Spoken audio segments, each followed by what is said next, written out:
Well, I gotta pee. I'll be right back. All right.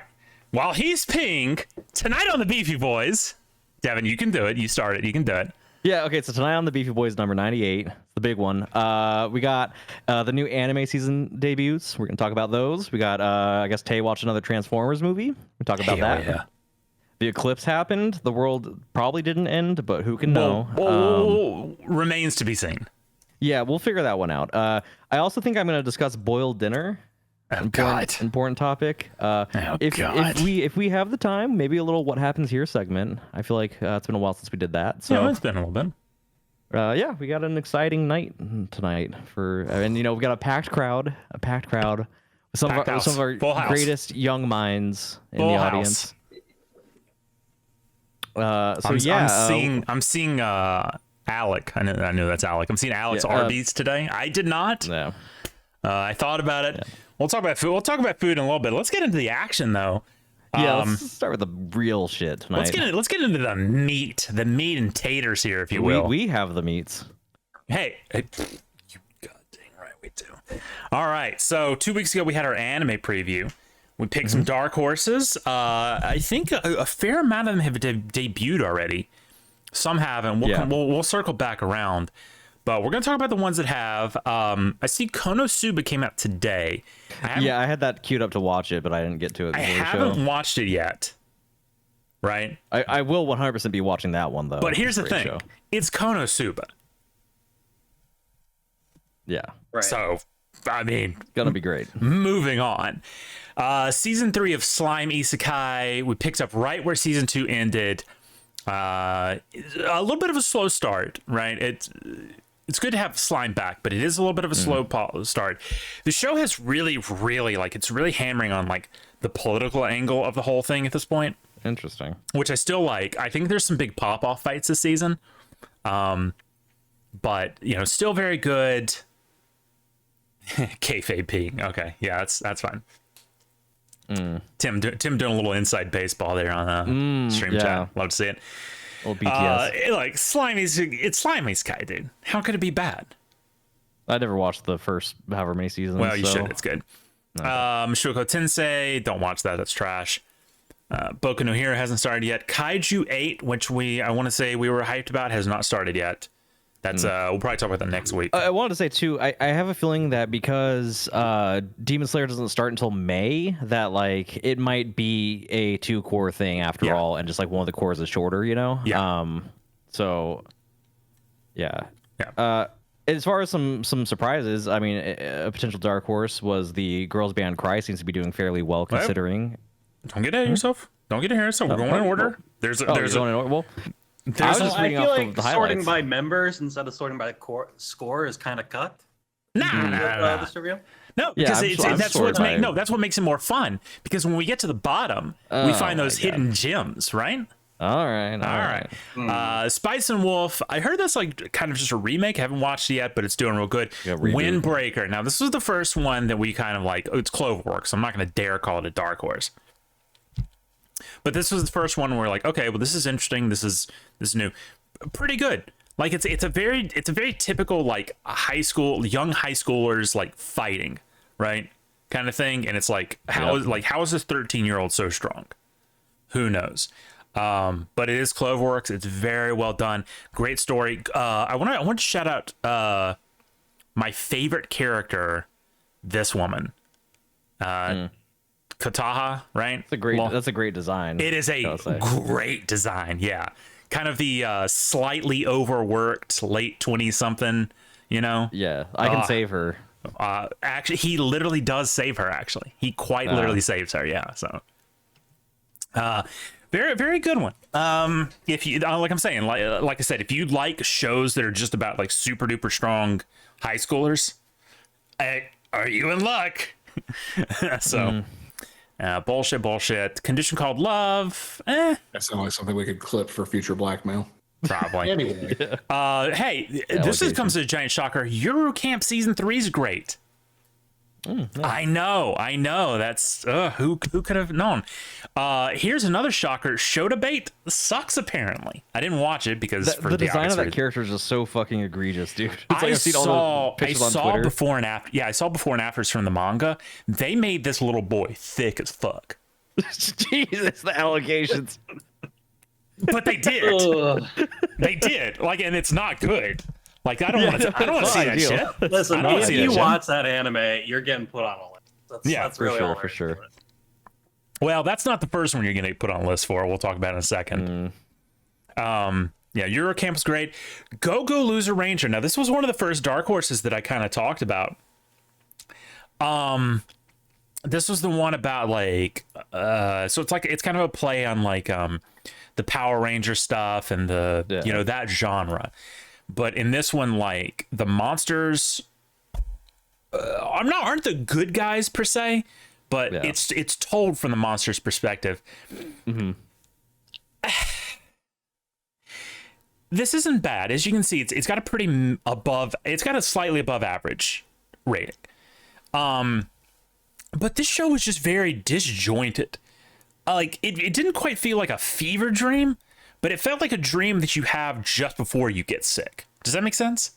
Right. Like, there's a difference. Like there's fever dreams that just make no sense, but then there's like those dreams and then you wake up and you feel yourself getting sick. And it was a little weird.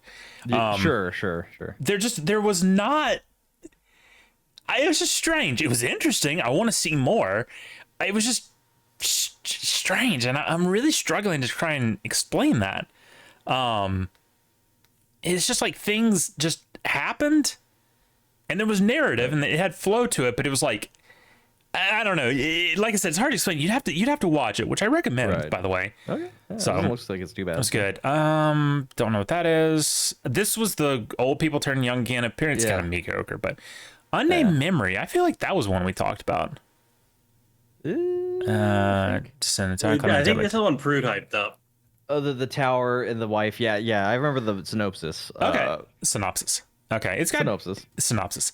It's got fairly decent ratings. Now, I do want to go to this bartender thing, which I said, hey, this might be one. 761. Not bad at all, actually. Not bad. For what is a manga? Was it a highly rated manga? Yeah, okay. So, not shocking. I haven't watched this yet because I feel like this is going to be like one of those slow burn ones, right? Yeah. So I'm trying to get my exciting stuff out of the way. Monster, which we said was kind of like Slimy Sky, decently rated. Haven't watched it yet. That hasn't debuted yet. Don't care. BK Euphonium. Oh, course, hey, shocker. Yeah, shocker. Don't care. Now here's my and Tony's mutual Dark Horse pick. Jellyfish. No, this was mostly mine. Well, yeah, this is definitely a Tony pick. Well, yes, but I agree. This is my anime this season. Tony put you onto it, so I feel like it's a Tony pick. Well, I mean, I saw it myself and I agreed. Anyway, neither here nor there. This is good. Now, I will also say this one also felt a little fever dreamy, right? Because it is definitely it's a slightly artsy anime. It's a good anime. The characters are great. Remember, this was the one with like the slightly peek-at-me looking girl, remember? Yeah. I did actually. I had this one open on GoGo Anime, and I looked at a couple like just shots from it. Like I skipped through the episode, and like some of the vibes were reminding me of Call of the Night a little bit, actually. Yeah. So a little bit. Could be interesting. Yeah. I don't think it's very similar to Call of the Night. No, not plot wise. That's been like visually, the aesthetic of like they're in the city at night doing things. I don't know. Well, hold on. I think it's by the same company. So. Oh really? No, I just made it up. No, yeah. Source, he made it up. Yeah, Source. It was real to me in a dream. They did Oshinoko though, so you guys. Oshino shit. He's gonna come around eventually. I'm never coming around. Anyway, yeah, great. The confirmed Tay / kind of Tony Dark Horse banger. Hey, this is the weird one. Apparently, the Blue Archive anime is really good. A little cunny slop, yeah. Apparently, it's like 802. What the fuck? You've been having a Yeah. Blue Archive arc a little bit in chat, so I have, yeah. I'm a big Arasu guy. Not great for the allegations. Hold on. Play the music. Play the music. Wait, where is it? Hold on a second. Oh, There it is. okay. Shut up, Tim. oh. I like how Shut Tim's so up. uninterested in anime, so he's just joining the chat during the segment. Yeah. Well, hey, that's you know what that's wrestling though. You know, It's a good dynamic. it's You like gotta be a some. man of the people, the voice of the voiceless. Some It's might well, say. you know, it's like you know when you have like the tag match and the guy on the outside is out there hyping up the crowd. You know, Right. it's yeah. So we'll tag Tim in here in a second. Yeah, I haven't seen that. Now, here's one. This debuted today. Mysterious Disappearances. I actually had someone DM me this about earlier, and it actually has gone up. The score has gone up a little bit. It was at 694. Lottie DM'd me about it too, and I do think I will watch this one. First of all, because the character's like my type, and man, I know that they're whining about the censorship. Well, but let's address the allegations. The allegations of that they censor her big sloppy inverted titties. yeah, she has some fat tits, and I gotta say, like, And that's the almost a vote of allegations confidence are for the source unfortunately true. material. They did censor them.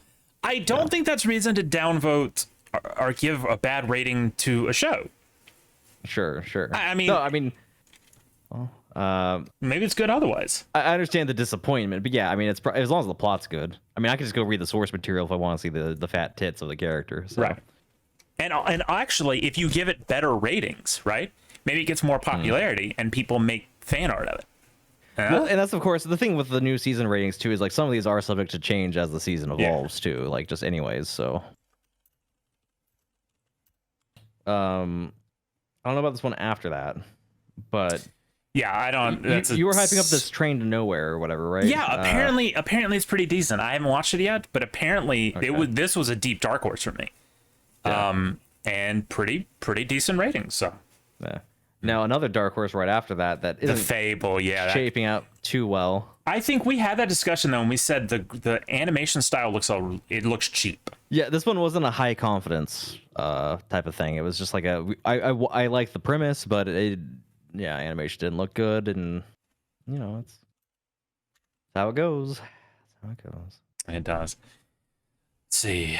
This all looks like shit. All right, girls band. Oh my god, that Right, keeps so this is going what I up. was saying. This one is performing very well, especially for a CGI type show. And like we said in our preview, it's just a very appealing way of handling CGI. And I did look. I didn't sit down and watch this one, but I did skip through the episode, and the trailer quality does hold up throughout the episode. So It does. And there's just something about it. I think a big problem that I've had with CGI is it makes the characters look lifeless, right? Yeah. But they did a really good job of giving the characters a lot of facial expression personality. The animation style, actually, what it reminds me of is a little bit of like the Hollow Graffiti skits that Hololive does. Yes. Like it's very cheeky. Yeah, and that's fun. actually a really good way of describing like Jesus Christ. That bitch is young. Good lord. she could 2007? get it too. But Wait, hold on. Let's run the math on that real quick. Not great for 2007. the allegations. It's basically she's old enough. MMD anime instead of like straight up CGI. Yeah. Yeah, well, I remember I jokingly said something about it. I said all these girls could get it. they're all very young as well. So I'm never beating the Hey. yellow fever allegations, but So true. Big news. My onion rings just finished. they smell very good. I gotta say. based. Anyway, the plot here is fun as well. I really like this. This is a really good anime. I'm excited for this girl though to be debuted.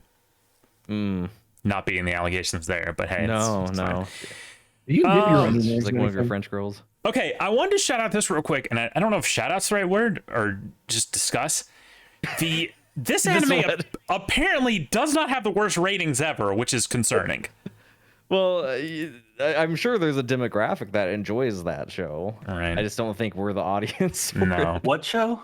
That's the Oh, one the where gay it's one? the one where he's Omega. he troons out or something. Yeah. No, it's not even. No, it's not even that. It's like It's like a women whole, rating that one. Huh? Yeah. And I wanted to say this because this ties into the girls band the thing. bad CGI. High speed, whatever the F1 anime, 517. Like this is difference in bad CGI and good CGI, and I'm hoping granted, this is Toei Animation, so it's not Apparently, like they're. apparently Toei is known for doing a pretty good job at 3D animation. Actually. Well, I was gonna say Like, it's not exactly like they don't have enough money to do it, Right. but CGI is supposed to be less expensive, and that's what I'm saying. Like if in the future we have to see more CGI like this, right. I'm not heartbroken. I don't love it. There's room for improvement there too, so like it could keep getting better. And then the rest is shit. So Yeah. I will say also, just shout out to the fact that Dead Demons Destruction or whatever, like the first airing of it has already happened for the like first part of the movie series. And apparently it's getting good reviews too. is that down here under the? I don't think it's on this season for some reason, or I couldn't find it. But Okay. but it is performing pretty well.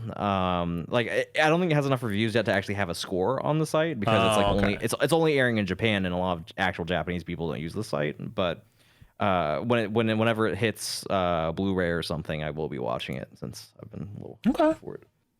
Okay.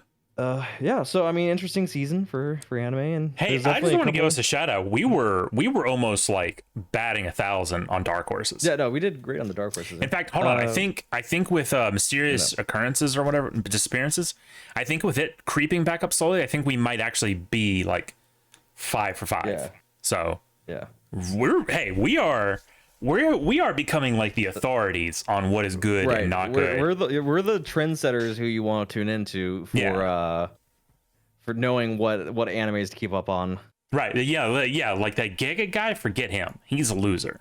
He's a grifter. Sucks. He's a grifter and he sucks. But these guys, the beefy boys, not only do we know ball, we know anime. So yeah. Hey, if you're watching the VOD, comment below your favorite Beefy Boys anime prediction. Which ones worked out for you? And why was it Blue Archive the animation? I also got to say, Mysterious Disappearances, a lot of you DM'd me about that too. So. Oh, yeah. Yeah. Very nice. She's, once in a while, she knows, she spots a good one. Semi-anime related, the CM Punk backstage footage did come out. It was very tame. Nothing to really. It was basically just they got in a heated argument. CM Punk threw some hands, and after about 15 seconds, they were separated. Nothing really went down. So it was Tony Khan once again, desperate for attention. Okay, that's on brand. It was also muted, so you couldn't hear anything that they were saying. It'd be funny if it wasn't, and you just find out CM Punk was just like dropping in bombs all over the place. For absolutely no reason. Remember back in the day during the Monday Night Wars when Tony Schiavone told the good folks watching Nitro that Mick Foley was about to win the championship and said, that'll really put butts in seats. Yeah. Yeah. Beginning of the end. Beginning of the end, yeah. Hey, hopefully. And guess who does commentary for AEW? Tony Schiavone. There you go. Yeah. History doesn't repeat itself, but it sure does rhyme. Yeah, I'm happy all the animes are good this season. I'm kind of like, I'm a big anime guy again now. Yeah, you think it's coming back around? Yeah, well, because we talked about this over the past year or two, like how anime didn't really suck during COVID, but it definitely like it was missing a certain je ne sais quoi, right? Sure. And yeah, I think we are now fully back. Are you saying the Kino is back? Oh, well, no, he can't say that because he doesn't watch Oshi no Kino. I'm saying the Kino never left. And maybe, and I mean, with Oshi no Kino season 2 coming, I feel like you really should. Maybe the real Kino was the friends we made along the way. Well, also Oshi no Kino. Okay, but shut the fuck up because nobody cares. I really hope season 2 gets into the incest stuff because it's gonna make people really upset. Yeah. Can someone clip that, please? I'm hoping season 2 gets into incest stuff. Hey, I mean, it's a common theme in the show. Yeah, well, Now, speaking of incest. Yeah. Huh?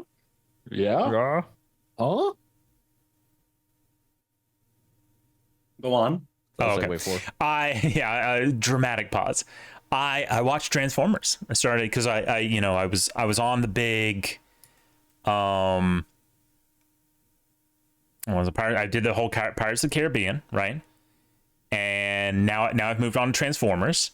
Finally watching these movies that people watched like years ago, right? That's fine. It's fine. Hey, better late than never, as my grandmother used to say. She never said that. Was this the first Transformers movie, or the first Transformers movie? Yeah, the very first one. Back in the peak of people simping for Megan Fox. Well, and I tell you what, they were damn right. They were damn right. She is fine in this. She is fine as shit in this movie.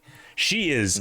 Oh my lord! Specifically, that scene of her like opening the trunk or whatever, and she's posing in a way that, like, the engine, the hood, whatever. She's doing a car thing, and like she's that got a lot of like traction. Straight up like pour some sugar on me moment, like oh my lord almighty.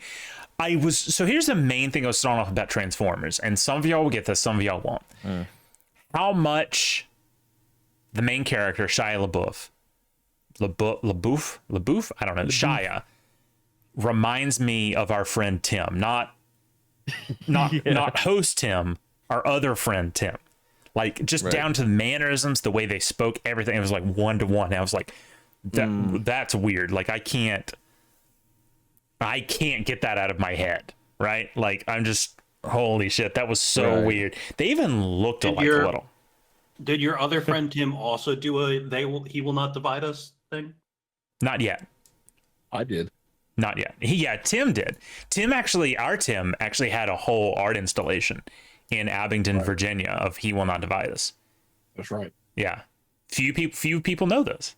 Many such cases, though. But I'm hearing a report that you may have watched a different film put out by your friend Tim called Transformers. No, that's actually currently where a bunch of our tax money is going though now. Hello. So true. Ooh. Hello. Ooh. Are any of them farmers? I don't know. Good question. Doubt it. If you're watching the VOD, comment below if you are a transsexual farmer. Anyway. Really shaking up farmers only. So this whole review is actually not even about Transformers at all. This whole review is just a complete and total defense of Michael Bay. Okay? Oh, okay. Like I'm gonna say something, and am I gonna ruffle some feathers? Yeah, maybe, but that's what we do on this show, right? So true. We talked about a lot of different things, like like Creed is having a renaissance. It's kind of having a comeback. Like people are like starting to come around a little bit on like Nickelback and stuff. I think there was a lot of stuff that happened in the late 90s, early aughts that for some reason or other, like got labeled air quotes cringe, right? And it's like, it wasn't cool to like it. And it was actually even cool to shit on it. But it's fair to say that cringe is having a renaissance in a way, because as we know, cringe is the root of soul with a V. Right. Yeah. And maybe, right? Like maybe those were good things, right? Maybe they were good. And only by things getting much, much worse, right, did we understand that they weren't actually that bad. And Michael Bay, I think, was one of them. Okay.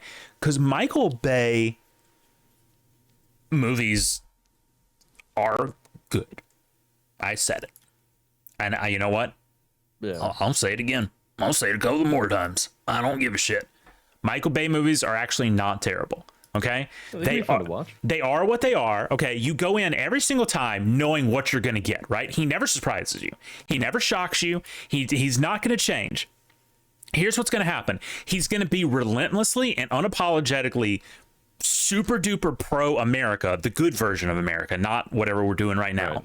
I'm talking about the based version of America that loves like drinking beer and big tits, right? Yeah. That America, good old America, the America that went to the moon, right? The America that did great shit, the American that invented the nuclear bomb, right? That America. All right, shit's gonna blow up. All right. And everything else is secondary. Plot, might have it. Dialogue, not really. but there's going to be a hot woman or two, and she's going to be provocatively dressed, and a lot of shit's going to blow up, and everybody's going to be real sweaty. And yeah, that's what we need. That's what we need in this country right now, I think. Like, we don't need this art house shit, right? Like, as much as like over the past month, I've kind of glazed Denis Villeneuve, right? And Dune 2. Sometimes you just want to see some slop. And that's what Michael Bay is. And you know what? Right. It's the best fucking slop ever. USA, baby. But it is kind of shocking. Like, it hasn't. People say it because I read. If y'all ever want to feel better about yourselves, right? Go read Letterboxd reviews, like popular ones. No, not Oh, so not like a Steamed user, Loop Cooch, for example. Yeah, not a Steam. Yeah, not him. But like, read like the top rated ones, because it's always some absolute asinine ass clown, right? Who probably has like a podcast or something, which you might be saying, Taylor, don't you have a podcast where you talk about movies? Yes, but on my podcast, I talk about how much I like movies with explosions and big boobs. So true. So true. But read like everyone is, because the one for like Terminator, because I've only read like a couple, and two of them were really bad and one of them was really good.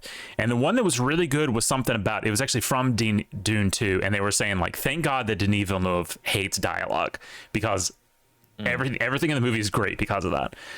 But then there was one for like Independence Day where like the whole thing was like, this is racist, it's jingoist, and it's stupid.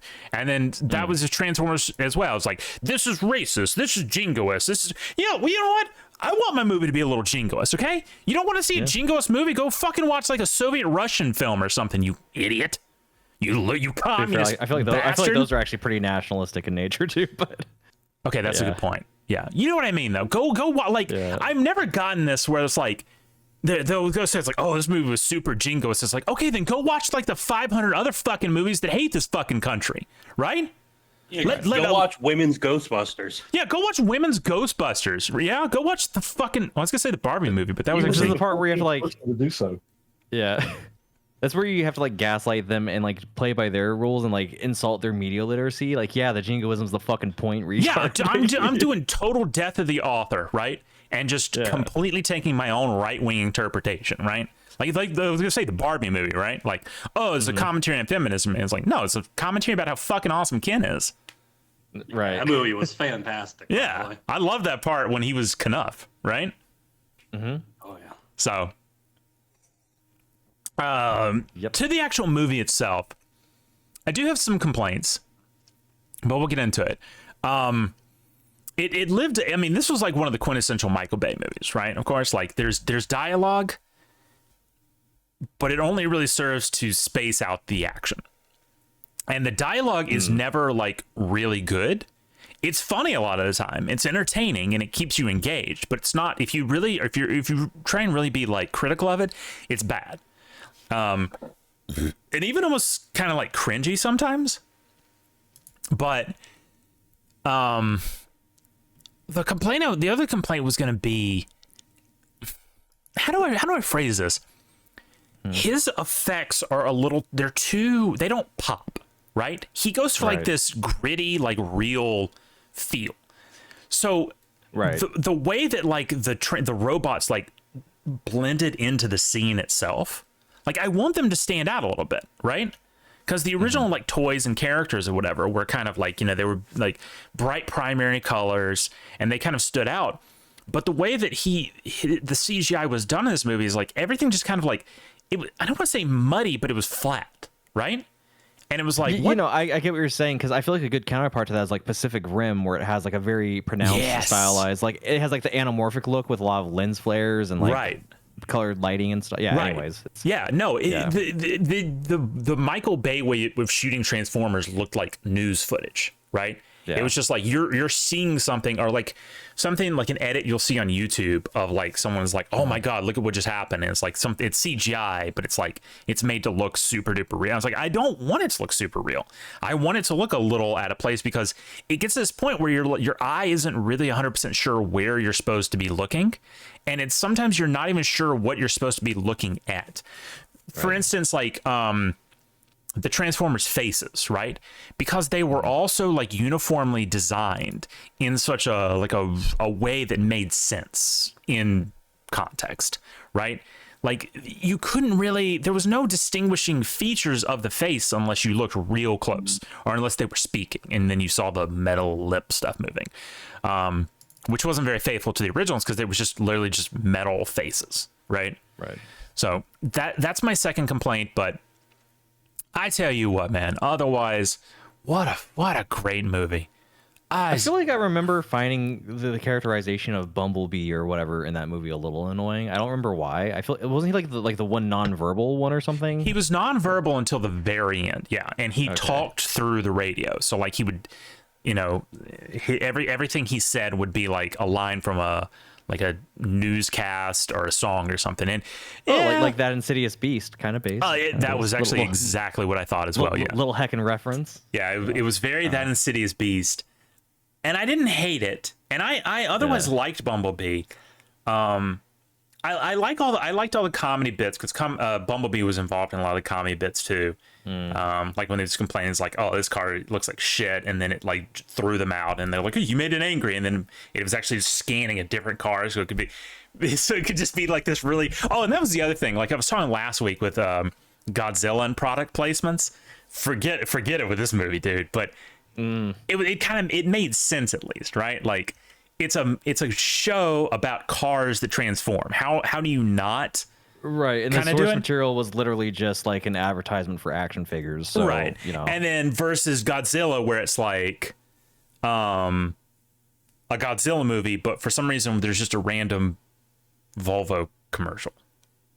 Like that, not so much, but this it was good. I loved Shia in it. I thought Shia was a real like. I don't really know who else could have done that. It was almost a little bit like the Jack Sparrow thing, right? Right. I'm sure someone else could have gotten closer than anyone else could have to Jack Sparrow, but I liked it. Megan Fox, again, we'll come back to that. That she is just so fucking fine, dude. Like, because I think this movie came out in 2007, I think, so it would have been like 17. I didn't see this movie when it came out, by the way. This is my first time seeing it, but like, oh my god, like I vaguely, but I remember her being like the thing.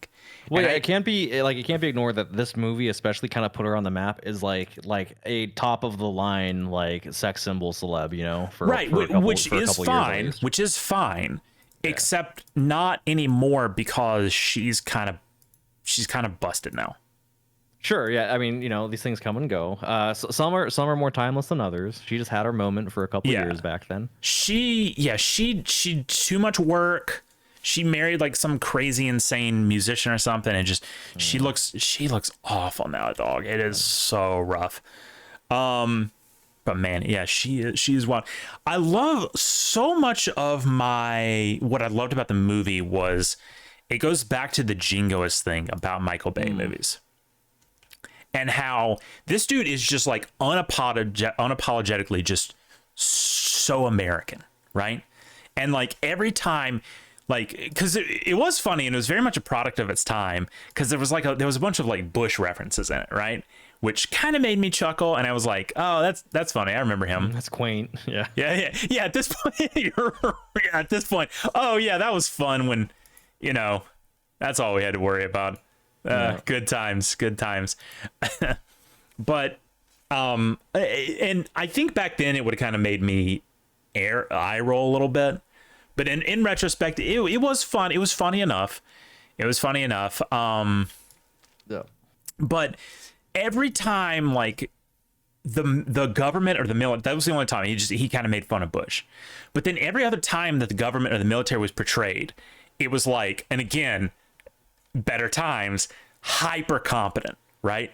Like the most powerful force on the face of the earth, and like, oh my god, if the U.S. military can't beat these robots, who can? And it's like, because just the way it's like he glazed the military, which hey, thank you for your service, right?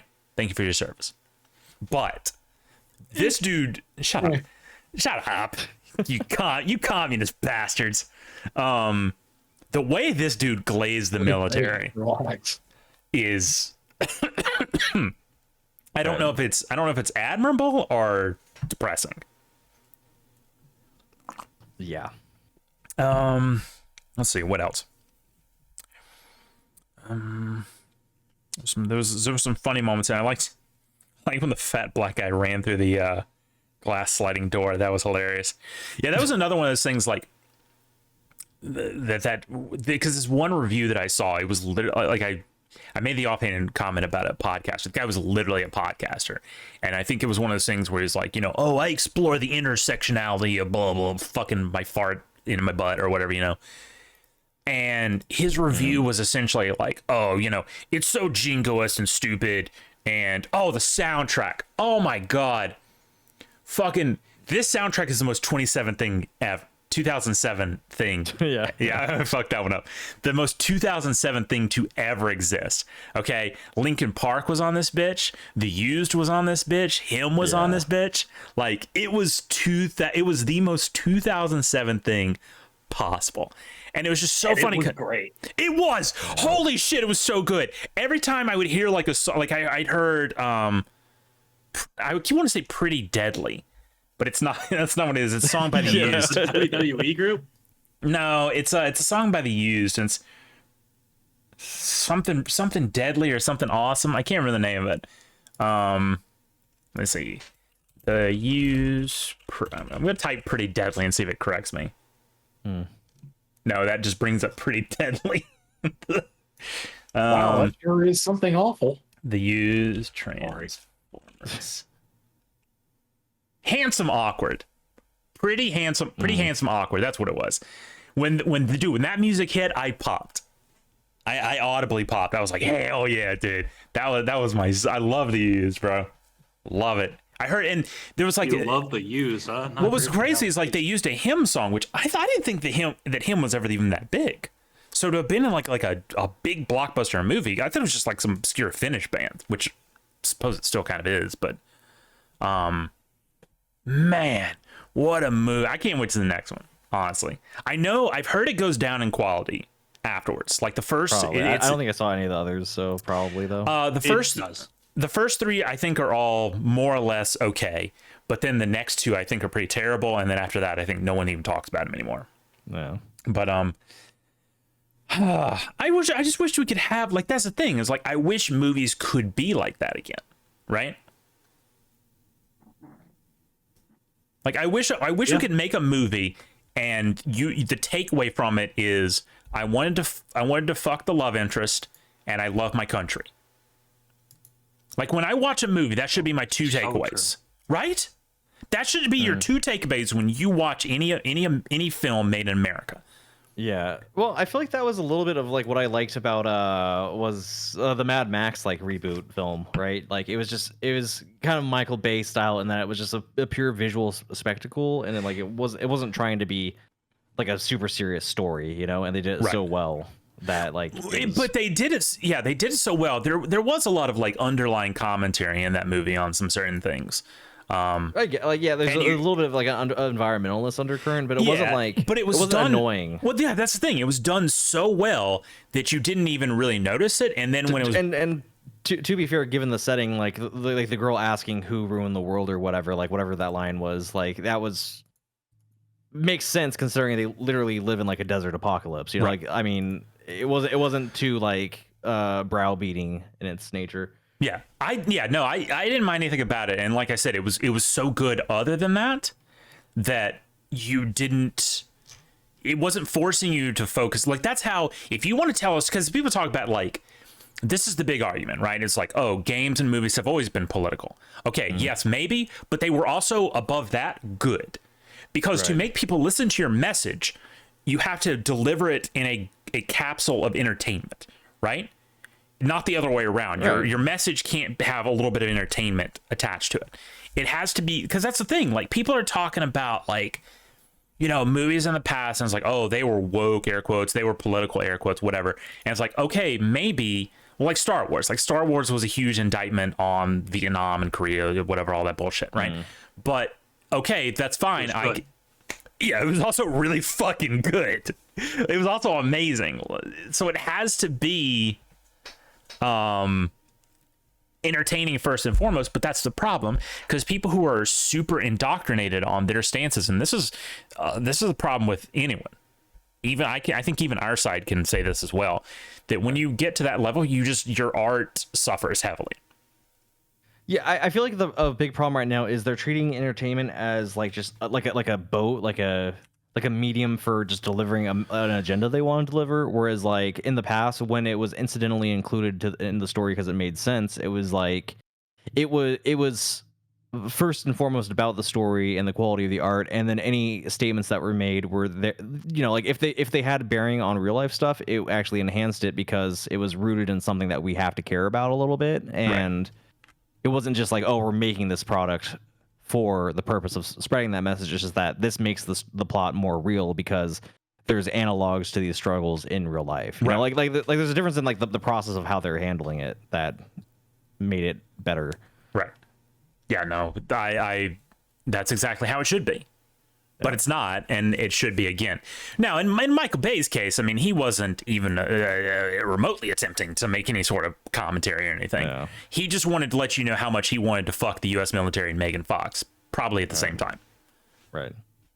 And I don't mean like fuck the cops kind of thing. Yeah, no, I mean that's extremely base. Like that's cool. And I mean, you know, this was 2007. You know, we're still like a lot of things, which at the time, actually, that whole thing, like being jingo as fuck like that with the military was kind of controversial because there was a lot of scenes set, because a lot of it was set in Qatar, right? So there was a little bit of like a Middle East thing going on there, right? But it wasn't like, it wasn't trying to make a point about anything, right? It was just like, okay, there's a base in the Middle East, it gets attacked by a giant robot, and our U.S. service members are a badass, right?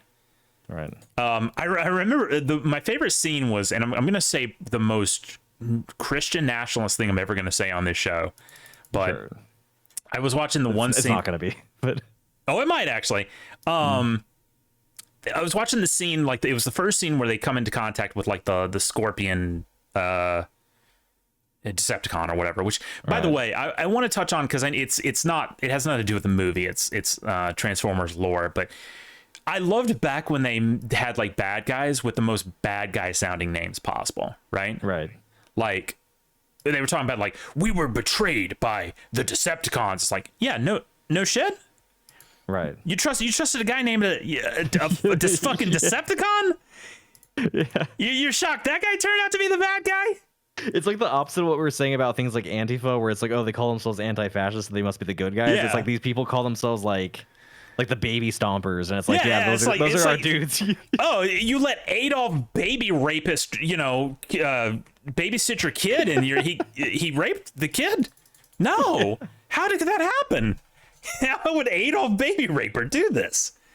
Anyway, so it was the first scene where they were fighting one of the Decepticons, and like, they were doing all this like military stuff, like, oh, we're calling in a strike, light up the target with lasers and all this shit, and it was just so fucking, just absolute fucking hell yeah moments. But I just had this moment, I was like, man, we have all, because all that's relatively true. We have all those things. We have A-10 Warthogs, we have gunships, like that's all things. And I just started thinking, I was like, man, how cool would it be if we just employed these against the enemies of Christ? Right? True.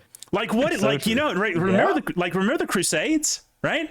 How cool would those have been with like gunships, right? How cool would those have been with like sick Predator drones? Like we could do this. This is a thing, fucking trad cats online on Twitter and shit talking about, oh, we need to retake Constantinople. It's like, we could do that. That's a thing we can physically do. Like, if the U.S. put their mind to something, right, and had like a leader or something like that, right? 3 days. You blow up that big black box they have in 3 days. 3 days and it's over, right? Like we could just absolutely cut a swath through Turkey and just do whatever we want with it. Mm-hmm. Can we even get Greenland bought though? I mean, that's racist. Yeah, about a year from now. Anyway, I like how you said. Oh, it's not going to be, and then it turned out to be. Yeah, actually, that was the most Christian nationalist thing. I feel like we can top it though. I gotta say, we'll work on it. So we'll top that. We'll say more Christian national things. So anyway, my final review of Transformers, the first one, is it was very good. I give it a I think on Letterboxd I gave it like a 3 or something. Yeah. But I give it a I keep forgetting what our beefy ratings are. I give it a good beefy rating. And the summary is a great movie, but it'd be cool if we did it in real life, but against enemies of Jesus. So right. I feel like the ideal outcome is we repurpose the actual Transformer tech to build like Christian death bots that just fucking right. Yeah, that's the thing. You're talking about like well, actually, yeah, that's actually a really good idea. I don't hate that. So there's all this commentary about like how warfare is like it's starting to shift and like change. Because in Ukraine, you're seeing like them using drones, and soon it's going to be like we're going to come to drone swarms and stuff, and eventually you can just hook them up with AI, and they know like oh, this is what the enemies look like, and this is what our guys look like, or whatever. But yeah, it's like we could do a whole thing where it's like we just upload like the Vatican's like role into a robot. And like let out swarms of robots that kill everyone that's not Catholic. I feel like there's like some creative oomph here because I feel like if you did like you had like Gundams, but they were Christian and they destroyed like heretics and such, I feel like that could be an extremely cool setting. So right, yeah. The Crusades, but like Gundam. Yeah, and that's not going to be made right because Hollywood's fucking full of demons. Right, but I'm gonna keep notes on that. Yeah, that's going into the miscellaneous movie / TV's idea. Hey, whenever we get the big budget, we'll make that into a what is it, like a beefy? Was the beefy? Well, it was the Beefy Butchers, the anthology we're talking about, but the horror anthology, yeah. But we could do like a sci-fi anthology too. Right. The budget will get there eventually. We'll figure it out. Yeah. Well, anyway, speaking of Christ and the end times and everything, how'd y'all enjoy the Eclipse? Well, as we know, it was completely overcast and like stormy here, so it. Were y'all even anywhere near totality? If it was clear, it would have reached at maximum like 89%. Oh wow, I didn't know y'all were that close. Yeah, it would have still been a decent view. Like, of course, I think the difference between like 99 and 100 is huge still, but like, nonetheless, it would have been cool to see, but it was just there was no chance. I did watch the USA Today stream. We were in Photo Friends watching it, and we saw totality multiple times there. I was gonna say there's a really cool effect when totality is reached and you're viewing it on camera because it's like the metering on the camera filming has to adjust for like the change in light at that moment. So you get like a really dramatic like pop of like light as the signal's boosted, through ISO or whatever, and like it looks very cool on camera, but yeah, no, it was. I mean, it's still fun. Fun little event. I don't know if anybody here else could see it, but no, it was very cloudy down here. I didn't get to see any of it. And like I said, even if we were at like sub 10%, I think. Yeah. So I mean, it was already dark here because it was overcast and raining. But I don't think it got literally any darker because of it. So. That was kind of it was kind of a letdown, but I was on this the other day. It's like I don't really care. Like, I mean, it's cool, but it's like I don't really get the people who like were traveling like across the country. If I had a lot of free time and money to spend on travel, and I just at my mom, dude. Wait, really? Wait, she wouldn't sell it? So my stepdad had to be in Texas for a work conference. So she just said, fuck it, I'm going to take the week off and go down there anyways. That's cool. Yeah, but that's kind of like I was going to be there anyway kind of thing, so. Yeah. Right. It's funny because a lot of the areas along the path of totality also had like cloudy skies, and then apparently Maine, which is like notoriously cloudy, had like a very clear sky for the day, so they actually had some of the better views apparently. Yeah, so I'll say this. I mean, I would like to see it probably once in my life, but while like totality on kind of a path like that in the U.S. is, I think, not going to happen again for a while. There is many throughout the world in the coming years. Like in 2026, there's one that will pass over Greenland and Iceland, and like if I could afford to travel to Greenland for like a vacation, I think that would be a cool time to see it. Because that's going to be the U.S. soon. So right, you won't even need a passport. It should be, rightful American clay. You just go. Right. But no, I think that would be cool just because I wouldn't mind visiting those places anyways. And and if it just happens to be during that, that would be a cool time to see it. And I also feel like that's a good chance to do like because like I think if you're approaching it from a photography angle, right, just taking pictures of the eclipse itself is like that's cool, but everybody's gonna be doing that. I think getting it with like a dramatic landscape or whatever is way cooler. Yeah, I saw a lot of really good shots of stuff like that. Like like in Washington, people did it with like the spire of the Washington Monument, or I saw it over like a bunch of churches or something. It was very cool. It was like that's a good way to do that, other than just taking a picture of the sun itself. Yeah, I saw a couple landscapes, and one article I saw was like a guy who was doing photos of it in Maine, and yeah, he did some landscape stuff, and it actually gives you more context for how it feels to be there too, because he was showing that like during totality, like while the sky overhead is dramatically darkened, you still get like an orange ring of sunlight on the horizon and stuff, and like it looked very cool. So it is a very cool thing, and that was something that came up, and it was kind of came into the discourse, air quotes, afterwards, was it's one of those, it's just another one of those little details that you don't really pick up on unless you know, and where, because the thing is with eclipses, if the moon was like a little bit closer, right, eclipses like wouldn't be it would completely blot out the sun, right? Like there wouldn't be that ring or whatever. And if it was any further away, then it wouldn't hardly do anything it would just at all. Be like a spot in the middle, yeah. And it's what's so remarkable that at this particular moment in time, right, the moon is just the perfect distance to perfectly cover it. Just perfect, just absolutely perfectly. And it hasn't been that way forever. And it won't be that way again in the future, right? But in this moment that humanity resides in, it just happens to be that way. Very strange little coincidence. Strange little many such celestial cases. Yeah, very true. One of many odd coincidences in our reality. Yeah, it is. It's just strange how that perfect, display of celestial beauty happens to just so perfectly happen. Strange. So. I asked this in Photo Friends the other day. Have you ever read the Isaac Asimov story Nightfall, where it's like the planet that has multiple suns, and very, very rarely they get an eclipse when only one is in the sky, and that's like the only time they can see the stars beyond the sun, and then like the society like loses their mind and like collapses because they're like it's like they're overcome by the vastness of space or whatever. Oh God. It's like a little cringe, but like it was a short story. It was decent. Yeah. I wasn't really. I was a Arthur C. Clarke guy. I was never really an Asimov guy. I didn't read a lot of Asimov. I mostly just know that story and The Final Question, which is interesting as a little bit of speculative fiction. Oh yeah. You're a big fan of The Final Question? Yeah. Hey, there's some questions that need some final answers. Is there a final answer? Yeah, some final solutions. What did he mean by this? I don't know. I'm feeling a little jubbled at this moment. So. Well, I did see earlier in the Beefy Boys server that it's looking like Jubb is going to be our next president. Yeah, That's rightfully so. And his vice president will, of course, be a ketamine addicted Jill Stein. Yeah, Jill Stein. I wouldn't rewatch the video we got that from. the real Chopa Extra. I also watched the Mike Pence one. that Mike Pence one. Obviously, it's a little different now. But it's still, it's just, that's an all-time.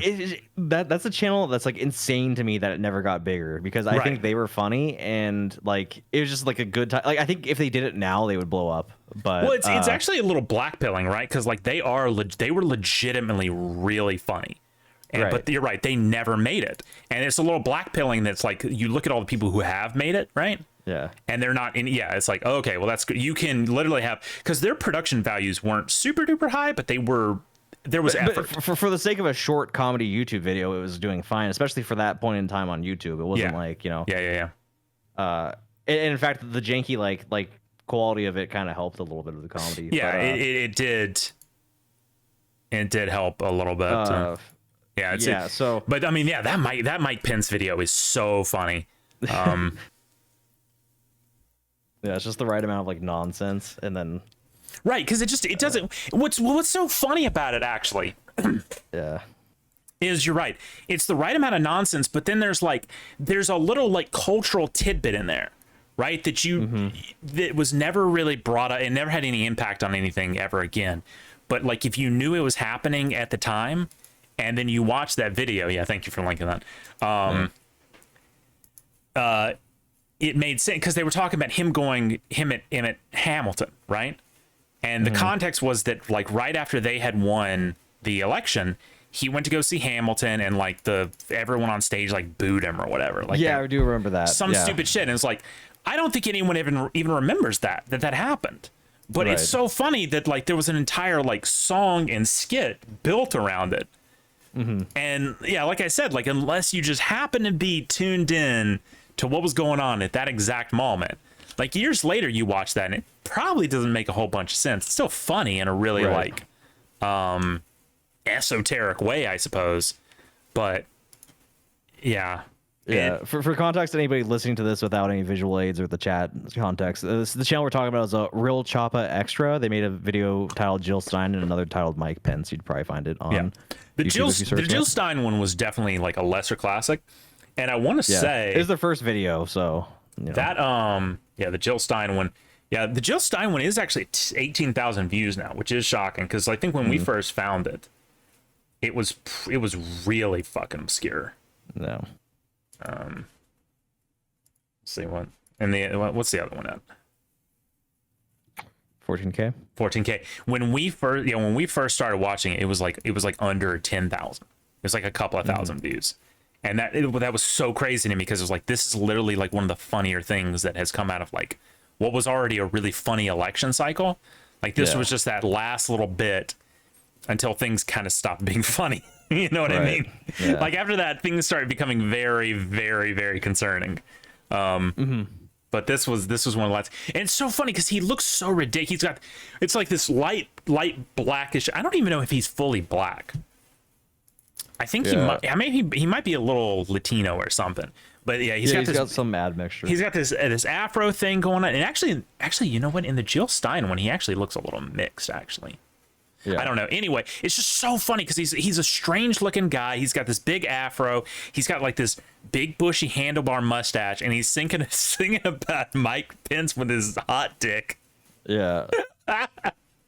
It's so stupid, but it is legitimately one of the funniest things I've ever seen.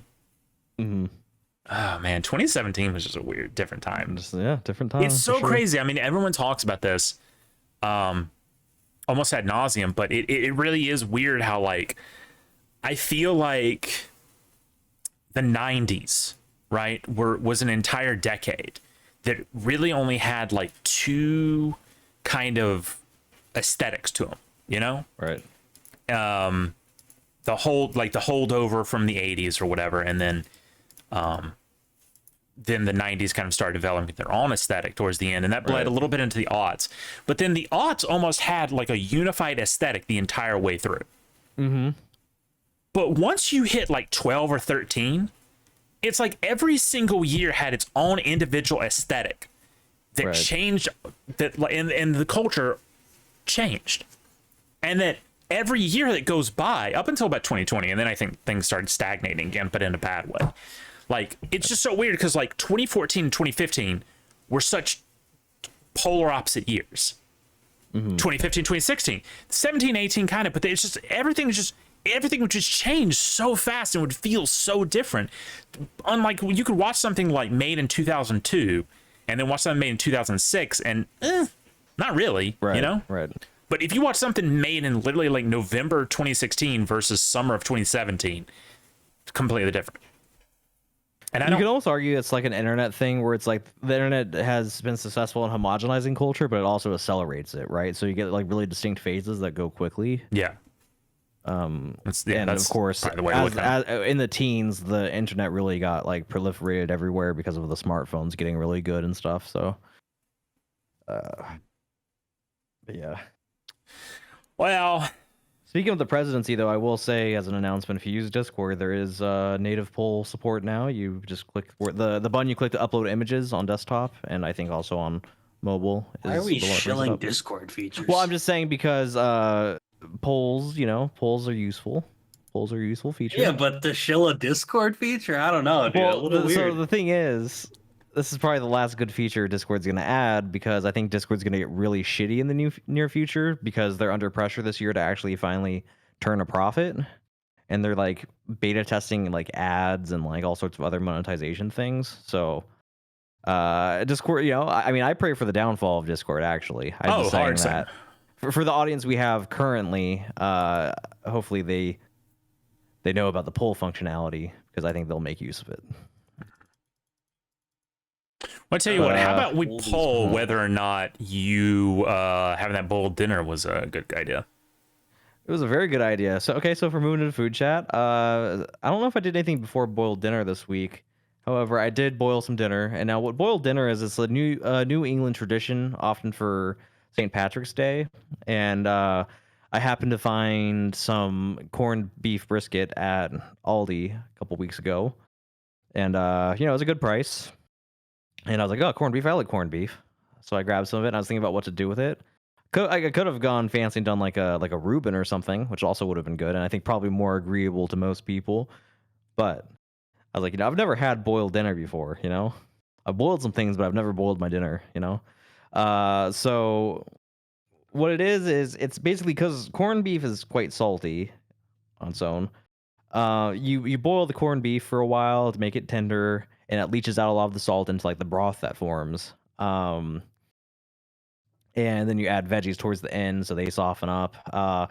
In my case, and you also add the spice packet that comes with the brisket. Plus, I did a lot of my own spices too. Which is funny because, I was gonna say, which is funny because this, like, you talking about this brought out some shit in the Zoomer contingent, right? And it was enlightening. It was enlightening to how like food discourse has become among Zoomers, and especially like ethnic Zoomers, to where if they hear anything that isn't like, doesn't have some weird name or something, you say boiled meat or something, they immediately just go, "Oh God, you didn't even spice it." They only want to hear about like chopped cheese and hot chip, It's which is a crazy one for me or something, because like they're talking, "Oh, you spice."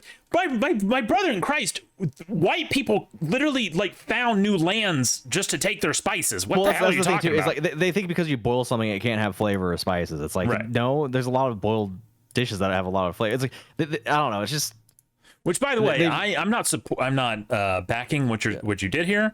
No, I think it kind of sounded a little funky to me, but heck, whatever. So I mean, it came out anyway. So well, the other thing too is like a boiled dinner. In effect, the structure of it, of just like a meat and then some veggies, like that's like a healthy dinner that people should probably eat more often. Of like a well balanced. You get a little starch from the potato and carrots. You get those fiber. Veggies were brown.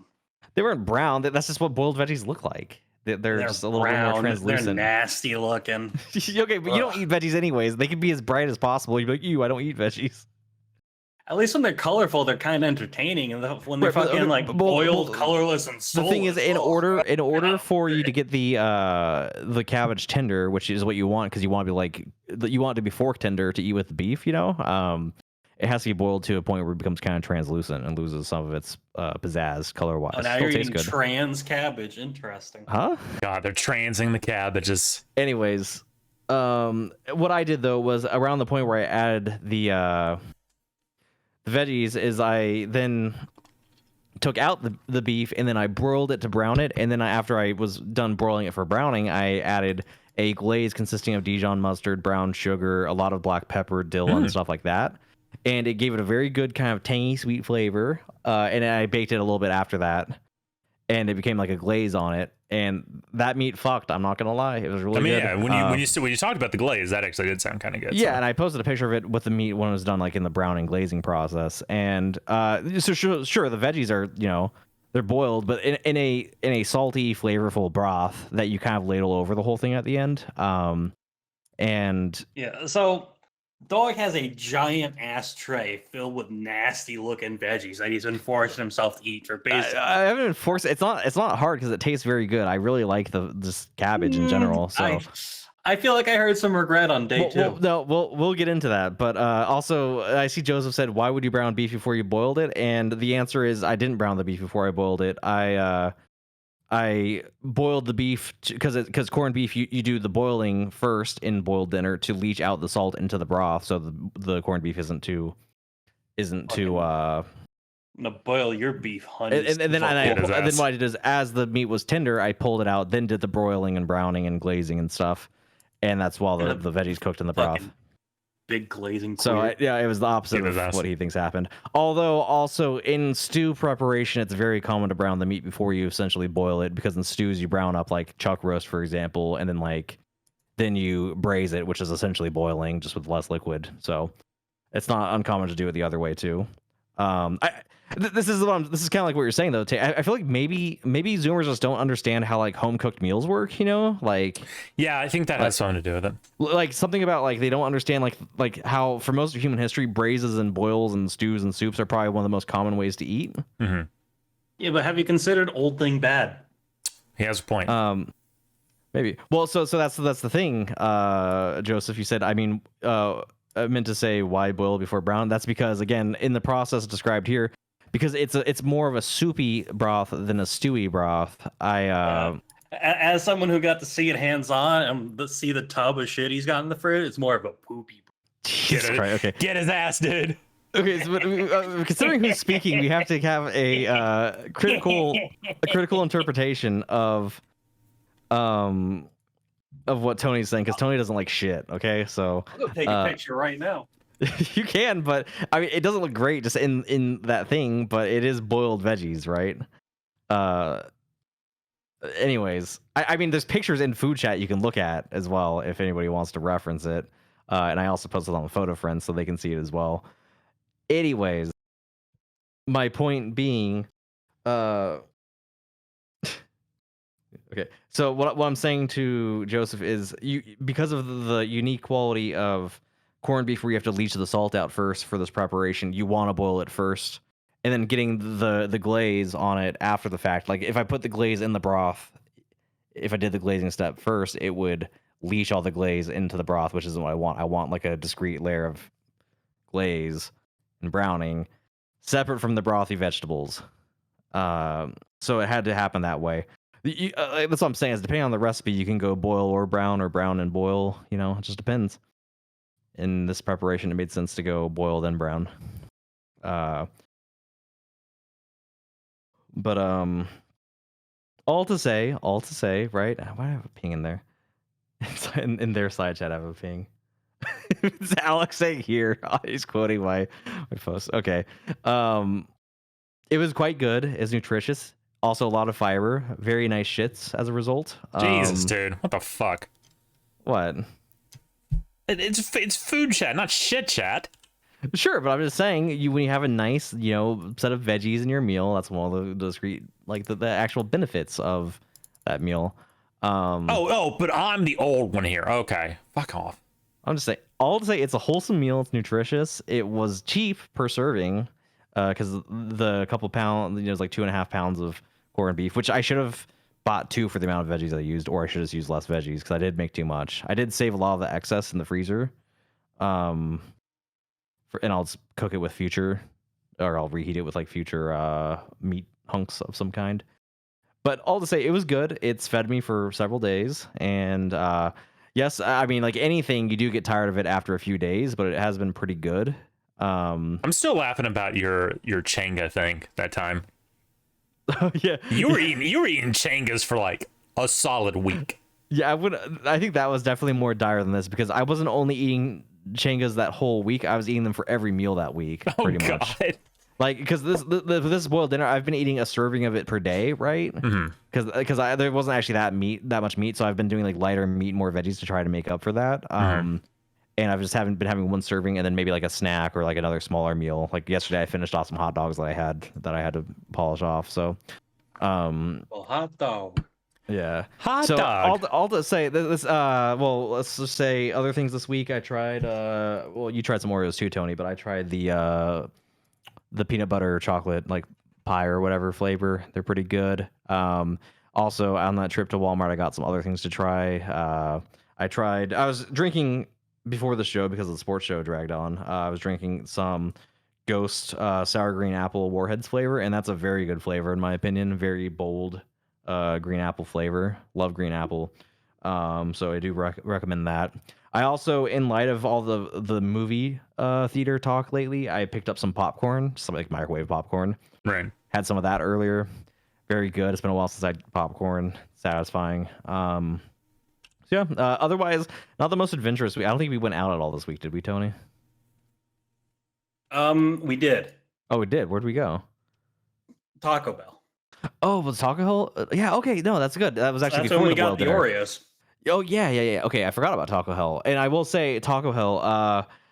So on my part, I got my usual box, which is always a good deal, the like online order only box. And I went there because I had a free item too, which translated into a free chalupa, since I think that's the most valuable thing you can get these days for the free app item that you get from points. And then aside from that, I tried a lot of the Cantina menu stuff, and I gotta say that does fuck. Tim, originally mentioned it, and I didn't try the bowl, but I tried the crunchy taco, which was amazing. I had that right after I picked it up, so it would stay crunchy and crisp. You gotta try the bowl. I think the bowl is my favorite of all the Cantina. All right, well, I mean, I have another free item after that big order I put there, so I have to go back again at some point in the next month or two. I closed out today. I had the soft taco finally today.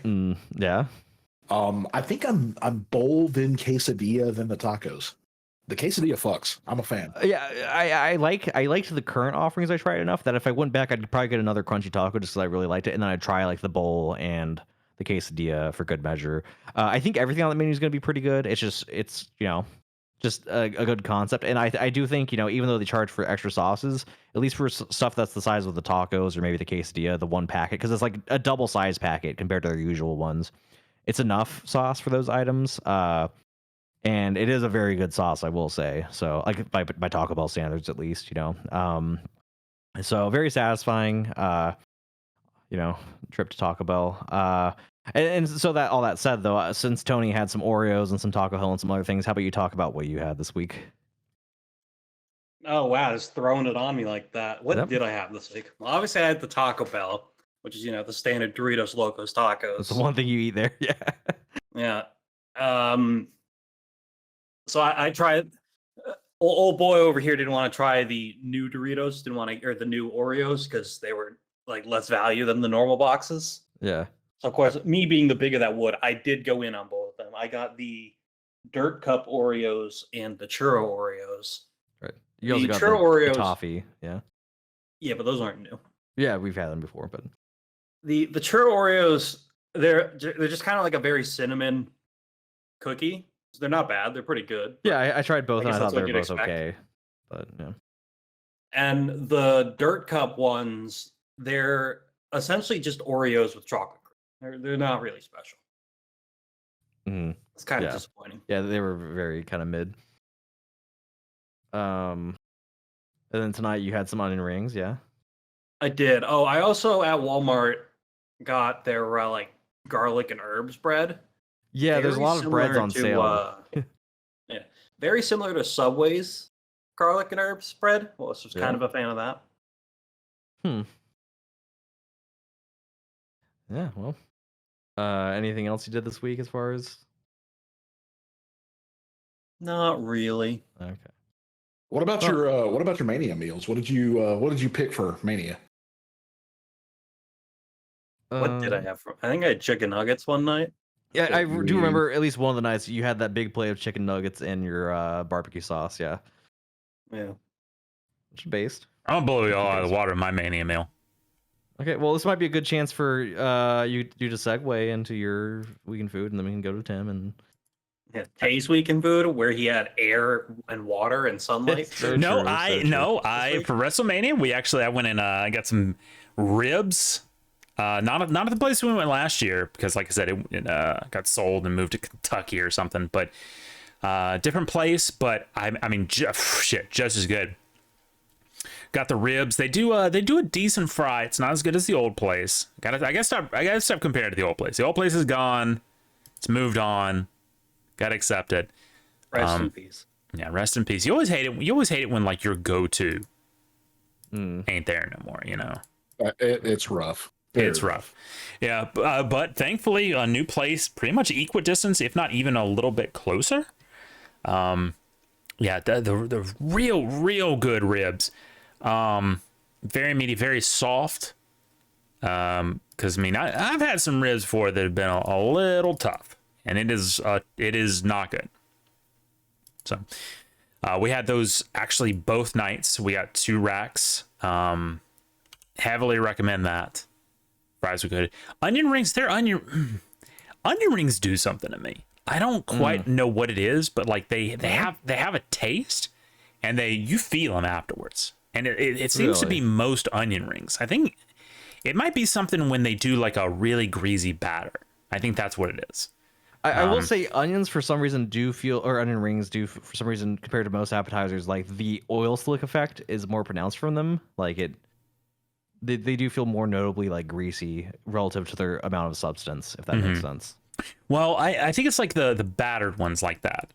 They're the worst. But if you ever get like the not cornmeal, but like panko breaded kind. Yeah.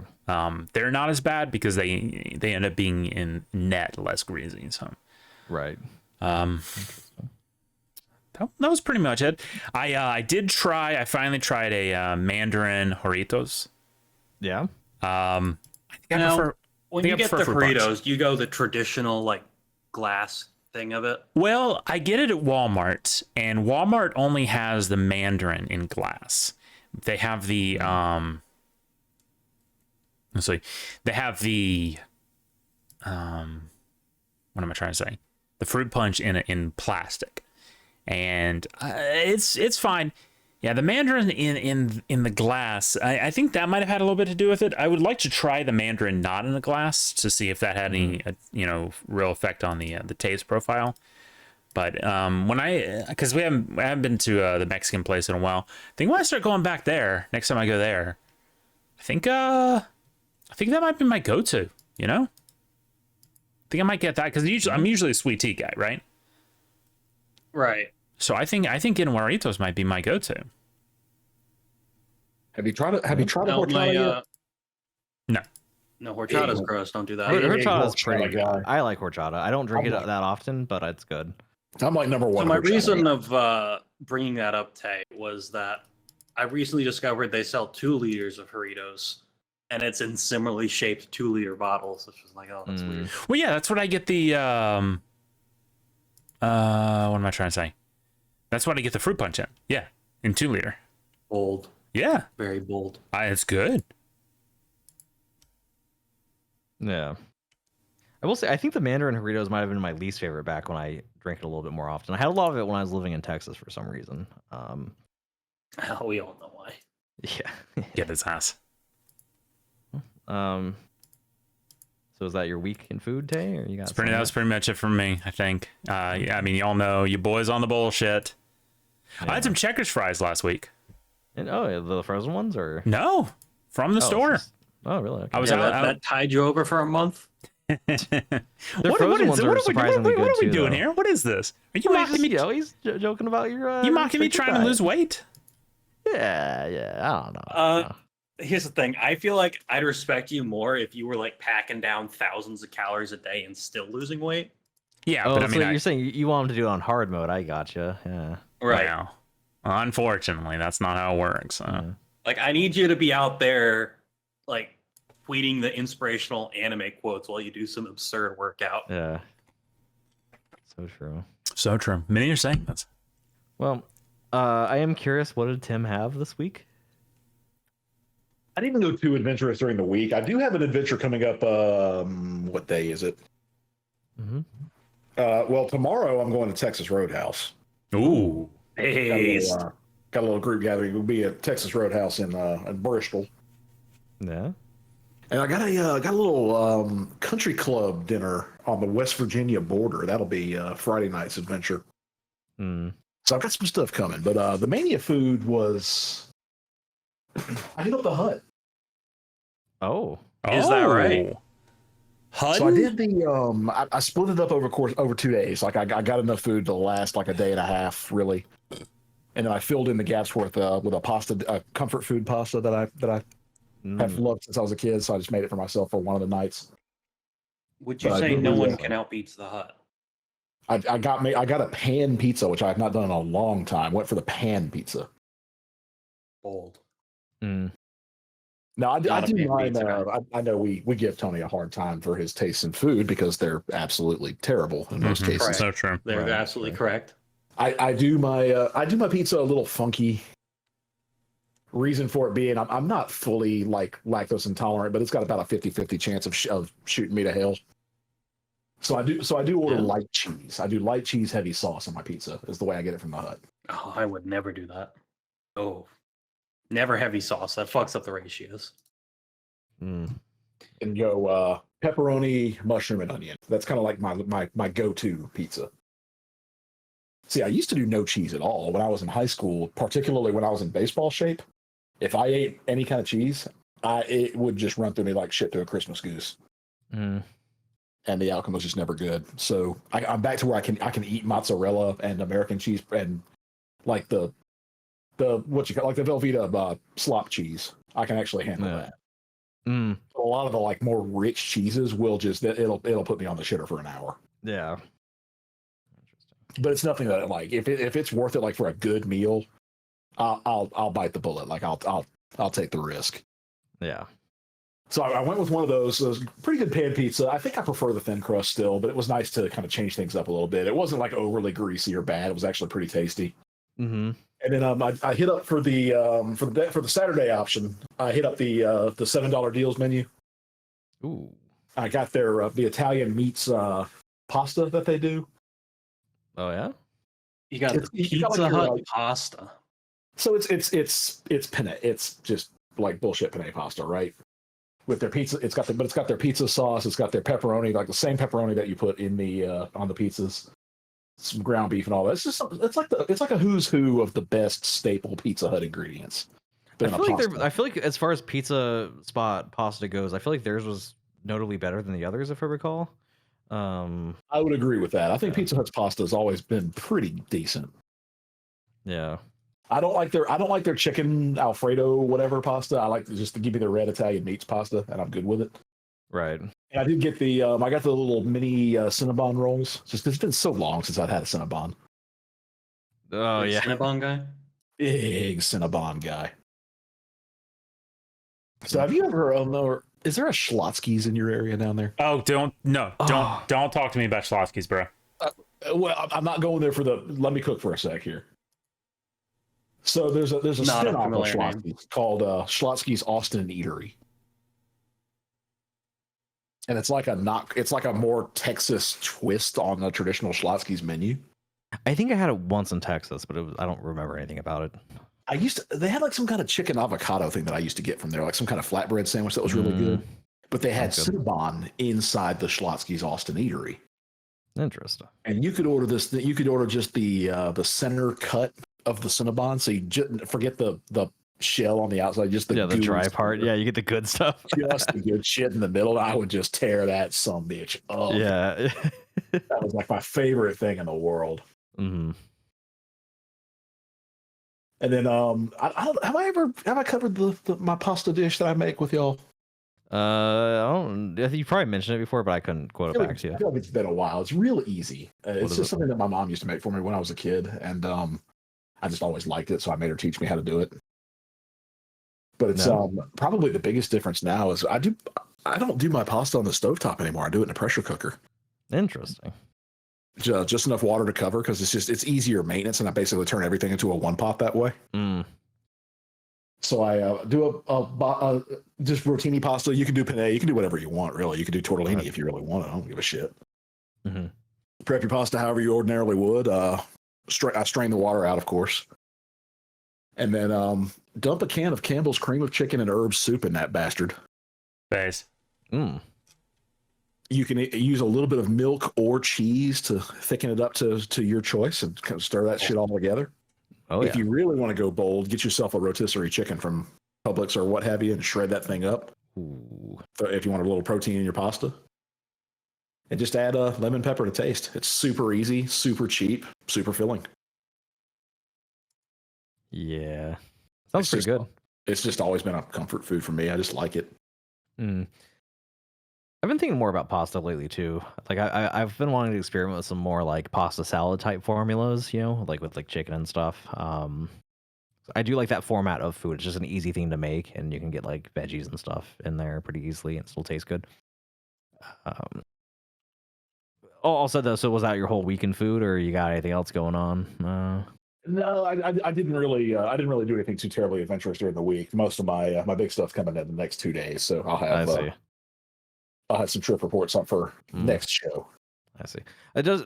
All this talk about cheese and pasta though did remind me of something that I neglected to mention, which was I tried cottage cheese again in the last week after many years of not trying cottage cheese, because like for some reason I think I had cottage cheese when I was a little kid and I decided I hated it based on the texture probably. But I got a tub of it at Walmart, a week or two ago, and I tried it in the past week, and it's really just basically the same as like ricotta cheese, like what you put in lasagna and stuff. It's like the same sort of shit, pretty much, and it's pretty Except easy. you would never put cottage cheese in a cannoli. Well, sure, it's a little bit different, but what I'm saying is, man of culture. Pasta, yeah.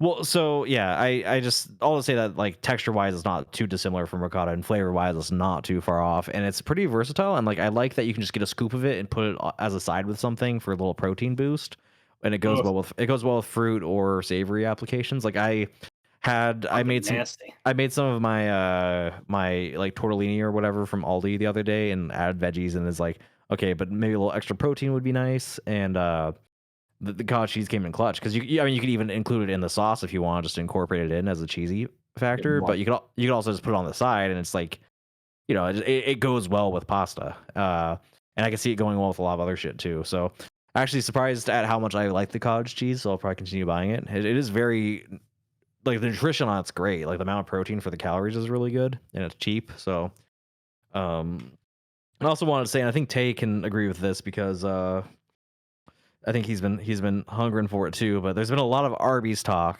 right, in Photo Friends lately, and I'm thinking Arby's like in a day or two once they polish off the last of my boiled dinner meat. I'm thinking maybe an Arby's trip is in the cards. I could absolutely demolish some Arby's. Both Alec and other Tim, right, were eating it on camera or whatever, and I was like, oh my god. Oh, that's cruel. Hold. I'm just not putting two and two together on this. This other Tim, this is a Photo Friends guy. Yeah. Yeah, I'm gonna have to fight him. Yeah. That's what I've been saying. I've called you the better Tim for what it's worth. How big a boy is he? He's I don't think 5'10". Yeah, he's relatively tallish, kind of. He's under 6 foot, but the problem is he's ex-military though, so right. Okay. He does smoke a lot of weed though, so maybe you can get him at a compromised time and just kind of take him out. If he's a pothead, it's fucking over. Yeah. Right. First off, I'm taller than he is. Fucking man. Okay, so you feel like you mog him maybe? Yeah, I'll totally hype mog him. That'll be the first thing we do. Okay. When he's a fucking pothead, so he'll forget what I'm there for after long enough. Okay. So true. So true. So we'll intellectually mog him. Right. And then we're just gonna shoot him. Oh, okay. So you're cutting out the middleman here. Get Roblox. Hold on. Science is in chat actually, and I saw that. I think Tim responded to him earlier, but hold on. What I want to say was that last thing he said reminded me of I was at some restaurant the other day, and someone had written on the stall in the bathroom. It said something. What did it say? It said cows come cream cheese or something. Yeah, and it's like, yeah. So you had like an in real life Reddit moment. Yeah, I was like, okay. Corns was here. Yeah. My favorite one of those is I went to a restroom at a bar or something like that, and written into the grout of the tiles, it just simply said, "I am grout." Oh God. I liked that. Off. It was cute. I mean, it's cheeky. It was cute. It was total, Reddit moment, but still. Sure. It's better than most. Yeah, we get this total Reddit death. Yeah. Actually, it wasn't like Reddit's like IPO somewhat recently, and there's like a whole bunch of stuff about that. I don't really know the details. Yes, but they did have their IPO recently. Interesting. Which I think they're in the same shoes as Discord and a lot of other companies lately, where it's like they've floated for years on venture capital stuff, and it's like they have to actually like be serious about business around this time in there. Yeah, because Reddit has never turned a profit because of course it hasn't. Right. It seems like kind of the chickens are coming home to roost or whatever the fucking saying is for a lot of these companies, right? who've been like they floated on the internet's still novel and new hype for so long, and now it's like, well, do you actually have a business model, or are you just gonna borrow forever? So. Well, it's funny because like pre-IPO, I noticed that Reddit was advertising a lot on Facebook, but their advertising was to try to get your business to advertise on Reddit, and they were describing they're describing the average Redditor in terms of like an advertising base. I'm like, yeah, none of this is true. Like the average Redditor does not have any fucking money. Their net worth is 0 or less. Right. And especially in a time where a lot of other platforms are compromised by the fact that advertisers seem to demand family friendliness. It's like Reddit is a bunch of porn addicts and people who hate kids. So it's like, yes, it's a bunch of coomers who hate children. Yeah, so it's like not an ideal environment for that type of advertising either. No, it's the literal worst. Like there's zero reason I would ever consider advertising on Reddit. Right. Because if I'm going to spend my advertising dollars, I would like it to be on people who actually have money. Right. And I'm sorry, but if you are a regular user of Reddit, you're poor. So yeah, I mean, you're saying this. Carefully curated their community to the worst possible demographics. So which is funny because Reddit did like a full full circular thing, right? Because remember, the primary user base of Reddit originally was pedophiles. Right. Yeah. Well, no, that's true. I mean, that's just true. Yeah. And then it kind of worked its way to the median, right, to where it was a good mix of like the internet, because like after Dig stopped being a huge thing, after something awful kind of started fading away, everyone kind of gravitated towards Reddit, and there was a good swath of different stuff. But then as they started slowly chipping away at stuff, it's like, you can't be too right wing. You kind of can't be too left wing in some respects. Yeah, they deleted fat people hate, amongst other funny. Then it's gone all the way back around to we're almost back to pedophiles again. Yeah, it's just like coded differently right now. It's not like you can't have like r/jailbait, but you have like r/ like protect trans kids or some shit like that, And it's like there's like a whole what's even worse. It's actually got like r/CM Punk. Nice. It's actually gotten even worse in a way, because originally it was just you're right. The Reddits were just like pictures, right? And it was like, okay, that's pretty creepy. Probably shouldn't do that. But now it's come back around. It's like there's subreddits for like, you're right, like LGBTQRP BBQ kids talking about running away, and then like full grown men saying, "You can come stay with me." That's like, what the fuck? No. Excuse me, you said full grown man. I think you meant trans lesbians. Please self-correct. Yeah, sorry, my bad, y'all. While we're on this topic of social media and websites and whatnot, I just opened up, got into Twitter, and I saw this. They're advertising jobs, like companies hiring on Twitter now. Yeah. Yeah, I saw that. Interesting. Very interesting. That's something. Well, no, I mean that's kind of cool, because like normies use Twitter than you would think. Musk said that the whole point of X was the everything app, that you would do everything on X. So he wanted to do this. I think there's a dating thing planned, like a whole bunch of stuff. He wants the app to be you go there to do everything. Get a job, get a date. Probably at some point he'll have some way of integrating like food delivery into it.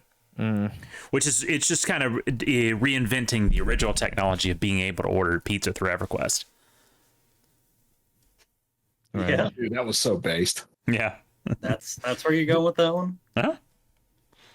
Did you ever actually do that? No, I had never played EverQuest. Because I did play it for like not very long, but the local Domino's didn't participate. I was very sad. Slightly before my time. It's not true, and you know it. Yes, it is. You used to be able to order Domino's off the Wii. EverQuest came out in 1999. I was 9 years old. I was not playing online computer games. I wasn't alive. You were. Was I? Yes. Are you really alive? Okay. Yeah. Not conscious. Here we go. Cope and Steve. You know what? I feel like all joking aside, I'm about to officially be too old for this shit. Y'all know that, right? Really? What did he mean by that? 40 in a month, bro. Oh, that doesn't age. Never mind, I'm not gonna finish You're that about to statement. die. Don't say that. Try that again. Yeah, you know, the thing is, like, you're only as old as you think you are. That's not helping the allegations with you. Actually, it is, because that's why I act so young. Is that right? Mm-hmm. Because I don't think I'm old. Because I'm not. I'm actually not. Yeah, No, not. And you aren't either. 40's not. The life expectancy of like how do I phrase this for consumption? Well, let me hear it. I'll make it easy for you. 82 is about it for men in my bloodline. Sure. So you're not even halfway there. So shut up with this old stuff. Shut up. Don't put it out there into the ether, right? No, it's looking young. Shit, 40's looking younger every day. I'm saying, that's what I'm saying. Like, I feel like our generation and Gen X to a certain extent as well are doing something that like other generations haven't for like for a couple of generations, because boomers really set a really bad standard for everything. Right. But they do this thing where it's like they set so many like things in our minds where it's like, oh, you know, when you get old, you just fall apart and you turn decrepit. It's like, that's not true. That's like, yeah, that's true for you because all you do is sit on like a recliner and watch like Fox News. Like, that's true for you, yeah, but for like everyone else, it's never been that way, and it hasn't been for anyone else because I would say, like, you definitely have some random aches and pains in areas that you did not know. You could have sure, but that's just part of life. Sure. I mean, I feel like you always have random aches and pains at any point. It's just they become maybe a little bit more prominent and a little bit more loud, but they're in surprising areas. I think you only start falling apart if you let yourself start falling apart, because if you atrophy. If you stop any kind of activity and you just let yourself fall apart. So does for my grandpa, because he was active, you know, right up until 80, pretty much. He's like, he's just over 80 now, but he's still doing pretty good physically, at least, you know. Yeah. So like, if you can make it to 80 still in good physical condition, you're still doing stuff on your own, you're still driving, you're still like doing everything, your chances of making it to 3 digits rise exponentially. Right. Those of us that aren't diabetic at 35 can live a fair bit longer. There's truth to that. That's what I'm saying. That's what I was trying to get around and say nicely about, you know, because there's certain demographics that they're just kind of from the jump, they're kind of screwed, you know. But that's what I'm saying. Like, those of us who aren't seed oil Americans, right? Thankfully, I don't think I have sickle cell, so I'll be good. Yeah. Oh, actually, you know, it's funny because there's actually a name for this called. What did he mean by this? There's the Lindy effect, which actually describes this. Like, the longer something has lasted, like, you know, the more like through just like selection, it's more likely to last like way longer than average. You know, like. Whereas like what science is saying, like by merit of the Lindy effect, people who have those early health problems are already like pre-selected to be the people who drag down the average. Right. Basically. Yeah. Like, if we remove certain elements from the equation, the life expectancy is like 80 and above. It's the same thing, like how when you look at like I mean, people do live a little bit longer now, but when you look at historical life expectancies, they're dragged way down by high infant mortality, you know. Like it's a similar kind of principle. Oh yeah. Well, it's one of those things, like if you make it past like a couple of hurdles and like one of them is birth, you know, you're pretty sad. You're pretty sad. It's like one of those things too, like it's when people talk about how the past was just awful and shitty, and it's like they're like, oh, you only lived like 35. It's like no, like all the old Greek philosophers lived to be like 80 because they were in the class of people who survived childhood and then were well off enough to not starve to death, you know. Like it wasn't a normal thing to just like drop dead at fucking 30 or something after you pop out a couple kids. Like that wasn't how it actually worked, you know. Plato was literally it was one of those things where like the real thing that lowered life expectancy was war and disease. That too, war and disease were concerns, but like infant mortality was a huge one that like is easily preventable now too. Infant mortality was a big cause as well. Like if you made it past being born, like you said, right, you more than likely you're going to have a pretty good run and probably make it into your 70s. But I just like to address that because that's part of the propaganda of like, oh, the past was shit and awful forever. It's like, no, not really. Like, good things still happened. People still had full lives. It wasn't like, you know, just everything was brutal forever, you know? Yeah, it was somewhere in between like what boomers would have us believe about the way it was back in those days. Like you just dropped dead at 36 or whatever. Mm-hmm. Yeah. And what the Bible, like Old Testament Bible, were the people living to be like 1,000. Yeah, or whatever. Yeah. Wait, why are we laughing about that? No, I'm not laughing. I'm just saying that like it's a dramatic difference. It's hard to fathom a lot of Old Testament writings because of how old these people were documented to have lived according to the stories in the book. Well, and also if you had to live that long, it would be a little absurd, you know. Like that would be a very long life. I think I'd be pretty tired of living at that point, you know. Well, but you don't have the benefit of having the other perspective. Like that's just the way it was. Yeah.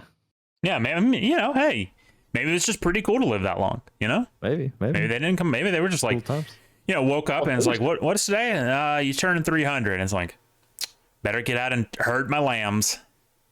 The women were still cranking out kids like into their 600s too. Like they were, yeah. Rachel popped one out at 60 or 70. You know, modern women could never. Yeah, modern women get to 25 and go, well, we got a good run. Yeah. Some would say the walls are closing in on modern women. Some would say the walls are closing in. Yeah, guys, I'm telling y'all, I'm hearing a call. Mm-hmm. Is tonight the night? Do I hear? Is there a bell run tonight? Oh, you thinking the Taco Hell? Are you getting ready to live Moss? You thinking maybe a little Taco Mel? No, I am certainly not thinking a little Taco Mel. Science, I easily have 1,024 years of project ideas, bro. If you told me right now, I said, Taylor, you're gonna live to be 1,500, I'd go. I could plan out every single one of those years. Right. I would be ready to go. Like, see, that's the thing. I think there's two types of people who are afraid of dying, or not afraid of dying, but hate the idea of dying. Right? There's people who hate the unknown. Right, which is understandable because even as Christians, it's still a relative unknown. Yeah. We know the overarching themes, so we just don't know how it's going to work out, and that's scary. I mean, doing stuff in real, like here on Earth, like going to new places is kind of scary and nerve-wracking. Sure, that's why. So I mean, imagine phasing through into a different state of consciousness. That's fucking terrifying. No matter, I mean, Jesus is gonna have my hand the whole time, but I'm gonna be screaming on God, y'all. Oh yeah, everybody's a little afraid of becoming a spooky old boy's gonna ghost look down and be like, "Can you please calm down?" And be like, "No, sir, this is literally the scariest things that ever happened to me." Right. But what the fuck was I going with that? I think you're saying, but then there's the other type of person is the one who does the other type of person is the type of person who's like, I'm angry that because my dreams and what I could accomplish, there's no way I can crank that out in 90 years. No. Did we discuss Science's question about average IQ in the United States? Well, I think it's similar to what Tay was implying about life expectancy, that there's elements, right, that are unaddressed here, and I don't think we can address fully. Yeah, for legal reasons. We'll have a deep dive on this on our Substack. Yeah. We don't have a Substack. Don't go looking for it. We don't have a Substack. I was going to say, though, in terms of the fear of death, like I do pull a little bit from each column. I do think that having the mindset that you're never too old to try new things, though, certainly helps a little bit, because I think a lot of people, like, their dread also comes from like, oh, like 40's coming and I just can't do new things anymore. You know, yeah, bro, fucking all right. I mean, we have done this ad nauseum. We've had this conversation ad nauseum, but I'll have it every single damn time, right? Because that is. As we get into kind of like these last few years of young adulthood, right? And as we start getting into like, because I consider like 35, 40, and a little bit of your 50s, that's kind of just adult. No qualifiers, adult. We'll call it like medium adult. Right. Yeah, like medium adult or just regular adult. And then like you get into 60s where you start getting into, whatever. Well, 50 and 60 is kind of, at this point, 50 and 60 is kind of middle-aged. That's middle-aged. Yeah. I mean, that term floats a lot depending on what people mean by it. Like, I think younger people put it earlier and older people put it later, of course. But right. But yeah. And then so as we're kind of in the last couple of years of young adult, right? I'm starting to understand that. Because, like, again, boomers set this precedent. It's like, once you get to 30, once you get to 40, you got to man up, you got to buckle up. No, you don't. Shut the fuck up. You can do whatever the fuck you want. Like, you don't have to. And that's why, that's why I stopped being, I dropped our community. I moved on and I started doing a thing. It's like, it's an epidemic. Men our age, like, you get to 30. and they're like, well, it's over, got to get a wife and a job. And it's like, okay, Yeah, I mean, I maybe, but you don't have to stop fucking existing. Well, that and I just personally resent being told I have to do anything, you know, like I don't have to do anything. I mean, there's consequences for your actions, right? But like you can take a different route if you really want to. Yeah, and honestly, like seeing our friends, air quotes, that have gone the established route and what they became, I'm terrified. Fuck dying. I'm afraid of that. I don't want, because I mean, this goes into the whole thing. And I mean, we love talking about like states of consciousness and highlights and stuff, but we've discussed like, is it possible to go up in consciousness? Maybe, but it's definitely possible to go down in consciousness, because we know some people who are kind of up with us, and now I consider them fully Hylics at this point. Right. Like full Hylics, and that's crazy. I like what Science says. I'm just loving the idea of Taylor entering the afterlife like a sovereign citizen, demanding noise detained. That's not really what I meant. I just meant like, you know, like once that process starts, and like, because you know, I'm a pretty set in my ways guy. You know, living's a pretty cool thing, you know, and phasing into different states of consciousness. It's like I will be screaming. There will be screaming, and there will be crying and gnashing of teeth. I mean, hopefully not in that way, you know, but that's what I'm saying. I mean, you know, Jesus, like my son, I have come, and I'm just absolutely screaming. It's, sir, please calm down. Right. No, I will not. I will not until I see them pearly gates. I ain't doing nothing, and even then, I'm probably gonna keep freaking out for a little bit. No, because I mean, it's just, you know, because you think you think about like, because we as people have already experienced like phase of consciousness changes, right? From children to teenagers, and then teenagers to adults. And those were kind of scary in and of themselves. And those were just minuscule kind of changes. But I mean, trying to phase from this to whatever's next, I just like, I know it will be good, right? I know that it will. We've been told that, we've been assured that it is good, right? But yeah, actually, a Joanna Newsom lyric this reminds me of, where she asks why the pain of birth is lighter born than the pain of death, because they're both, you know, major changes in your being. It's a good question. I mean, I guess, you know, it's again the unknown thing, as in the pre-existence or whatever, right? However you want to think of it, whatever there was or was not worried about the coming life in comparison. But maybe it was, though. As far as we know, right? Like, well, I mean, we have no that's recollection. the thing. Like, you know, what if it was? What if you were terrified? Yeah, it's totally possible. I'm just saying that, like, having no conception of that history, if so, right? Like, it's just there's a different it's just the access to knowledge, right, works only in one direction along the timeline. So but anyway, to bring it back to the point, like, too old for this shit? Shut the fuck up, dude. No. You ain't even started yet, son. What the fuck you talking about? I don't even know what this shit is. I'm supposed to be too old for, so it don't matter.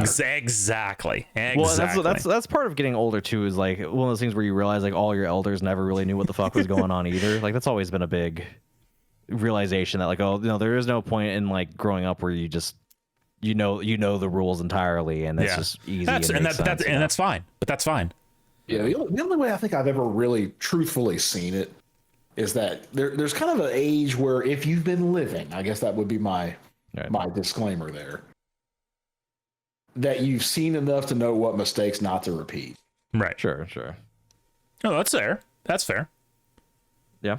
And I think that's a good one to be, but that's a springboard though. That's not a point of stasis. That's a springboard to then. You don't use it as an excuse not to do things. Exactly. You say like, okay, I'm gonna make an effort at this. I'm gonna improve myself in such and such a way, but I'm not gonna let this bullshit that I know will sidebar me. Yeah, real. Very, very real. I think we know what I'm getting at there. Mm-hmm. It's white women. We're talking about white women. Yeah. I've definitely learned what to do and what not to do now, and but you know, it's one of those things like, you know, what now? So try not to get too caught up in the details, because you know it is. It is what it is.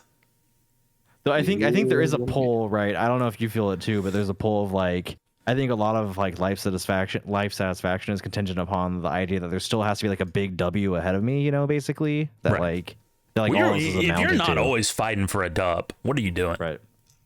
But like I also feel like since we discussed like the fear of death or whatever, I think like if you can achieve that like capstone achievement in your life, I think that's a big part of life satisfaction that makes you more okay with the passing too, right? To like be like, okay, I did something that I aspired for, you know? Yeah, I agree, but I mean, I don't ever think there is the big dub. I get that. I mean, obviously there should always be further goals, at least. Yeah. But I'm just saying that like, I think you and I could both agree that there's still like the sense like the kind of tier of dub we want to achieve hasn't quite been reached yet, you know? So like that would be like a reassuring thing, you know? And I wouldn't like, I'm not gonna ever tell myself, oh, that's out of reach, you know? Like it's definitely like, you know, like in a lot of ways I feel like I haven't even started, you know, in certain regards. So yeah.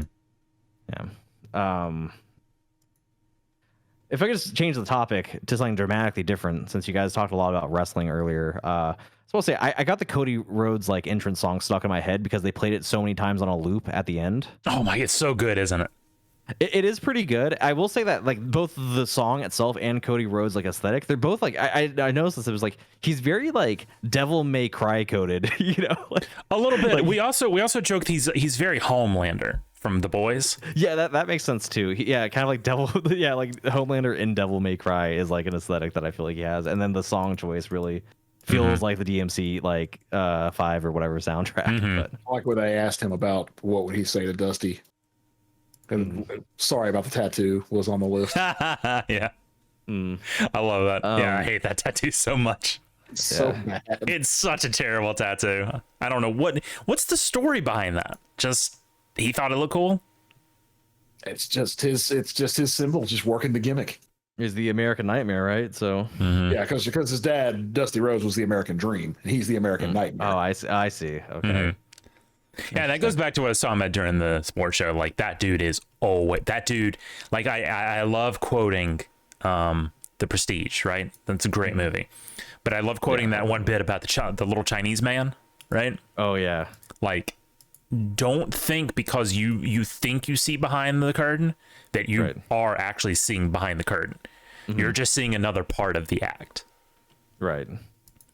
And you know, as we've said, and it's come up a lot recently in stuff we've been doing in politics and stuff, it's like wrestling might not be real life, but real life is wrestling. So true. It really is. It's scarily true, actually. Yeah. I'm been believing that everything in the world is fake and gay except for professional wrestling. Yeah. It's only not fake and gay because you know it's fake and gay. Exactly. Well, AEW might be gay because they got lesbians kissing on the show. I did say professional. Oh, good point. Fair enough.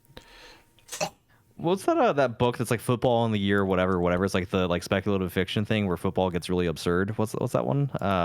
It wasn't a book. It was an article by crap.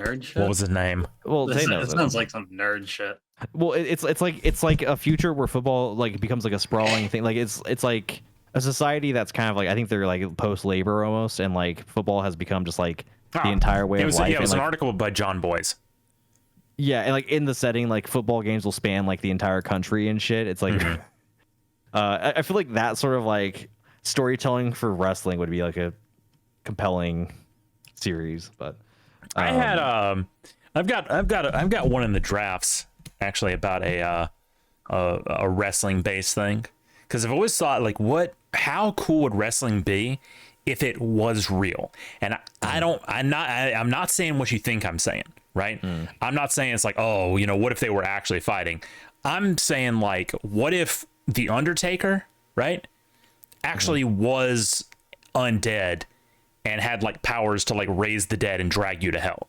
Yeah, that's a little bit like the plot of God of High School almost, you know, where it's like, yeah, a little bit, yeah. It's like the supernatural stuff enters the MMA style thing. Yeah, so yeah, imagine God of High School, but like wrestling. WWE of heights. No, Yeah, God of WWE or something. Yeah, Everything something you're- like that. Everything you're seeing right now, the only difference is they're not working a gimmick. That's who they really are. Yeah, so it's like Kane literally is a disfigured like freak with magical powers, or like, you know. If that was an anime, I would 100%. I would 100% watch that. Well, once again, it's in the draft, so will I ever write it? Probably not. Well, There's a bunch of other banger ideas in there as well. So no. Speaking of drafts, weird. It's like wait, I did mention what happens here at the start of the show. I don't think we have time to do Indonesia like we originally planned. Well, we don't. I don't think we don't have time for the. I don't think we have time for it at all. But well, I was gonna say this is a little mini segment I wanted to do real quick. Is if you could bring up White House, Tennessee on the map. White House, like the White House. It's just called White House, Tennessee. And so if you're looking at it, it's very funny because a bunch of people accidentally upload actual images of the White House to the, like, you look at it, it's like not just that one, it's like a lot. But like it is. Yeah. Little town up there. They got a Loves. I was just gonna go over this I saw town. they have a flea market. They have a Cracker Barrel. They have a Loves. They have a flea market. Ooh, not a bad one either. I like that sign. I love. Hold on, segue or not segue, but like aside.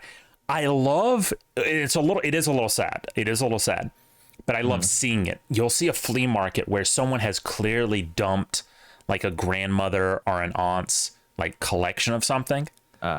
And so like some good ones that I've seen was, there's one actually at one of our flea markets now. Like this person was like obsessed with like the royal family and had all these magazines and pictures and stuff of like Prince Will's and Prince Harry as like kids, not kids, but like young men. They had a bunch of Diana stuff. There's this one picture right here. This person has like a bunch of Diana stuff and also Marilyn Monroe. So that's kind of a weird crossover. The best one I ever saw, and it broke my heart because I knew the story without knowing the story. This is it was at our old flea place, which was my second favorite. Well, tied for favorite, actually. It's been out of business for about 6 years now. And one day I came in and they had this whole big shelf, not even bookshelf, like like this massive shelf that would like span like a wall, and it was full of salt and pepper shakers.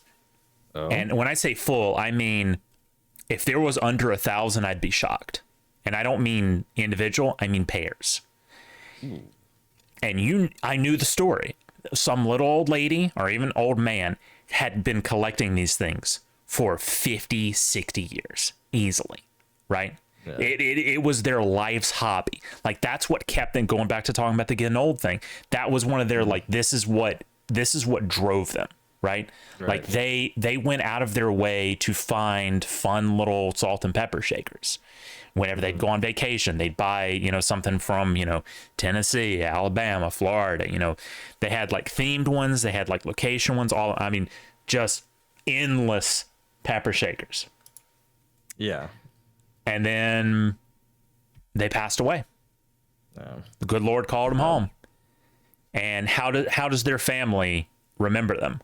By hawking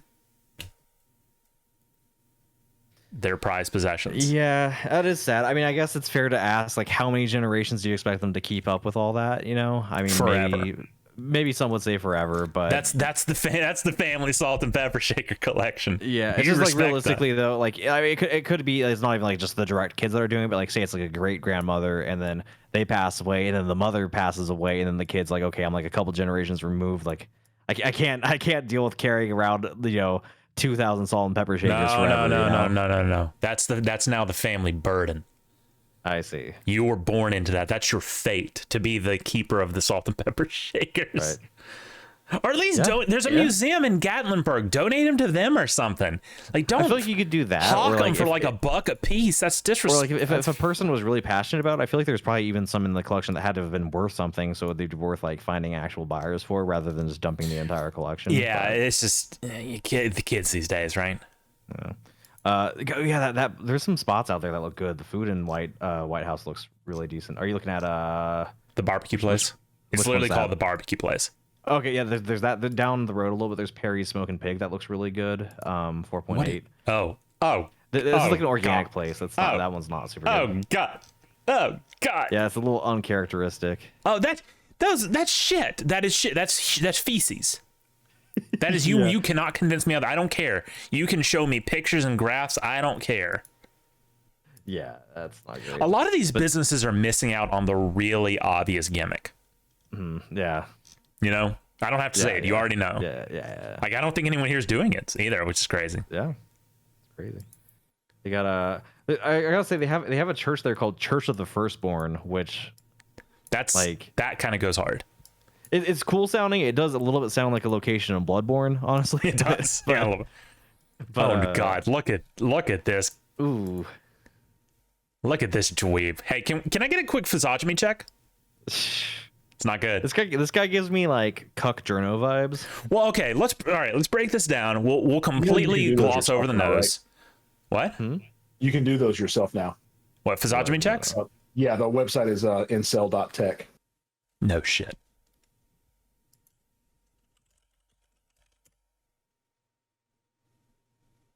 Oh shit, you actually can. Holy shit. Oh, that's a video, unfortunately. I guess you could take a screenshot, but I guess I could take a screenshot, yeah. All right, well, I'm gonna do it. Fuck it.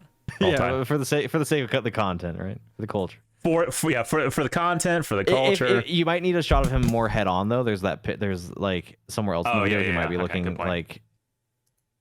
like whatever's in the thumbnail is what you kind of want. That right there, yeah. Oh jeez. That's rough too. That's a rough one.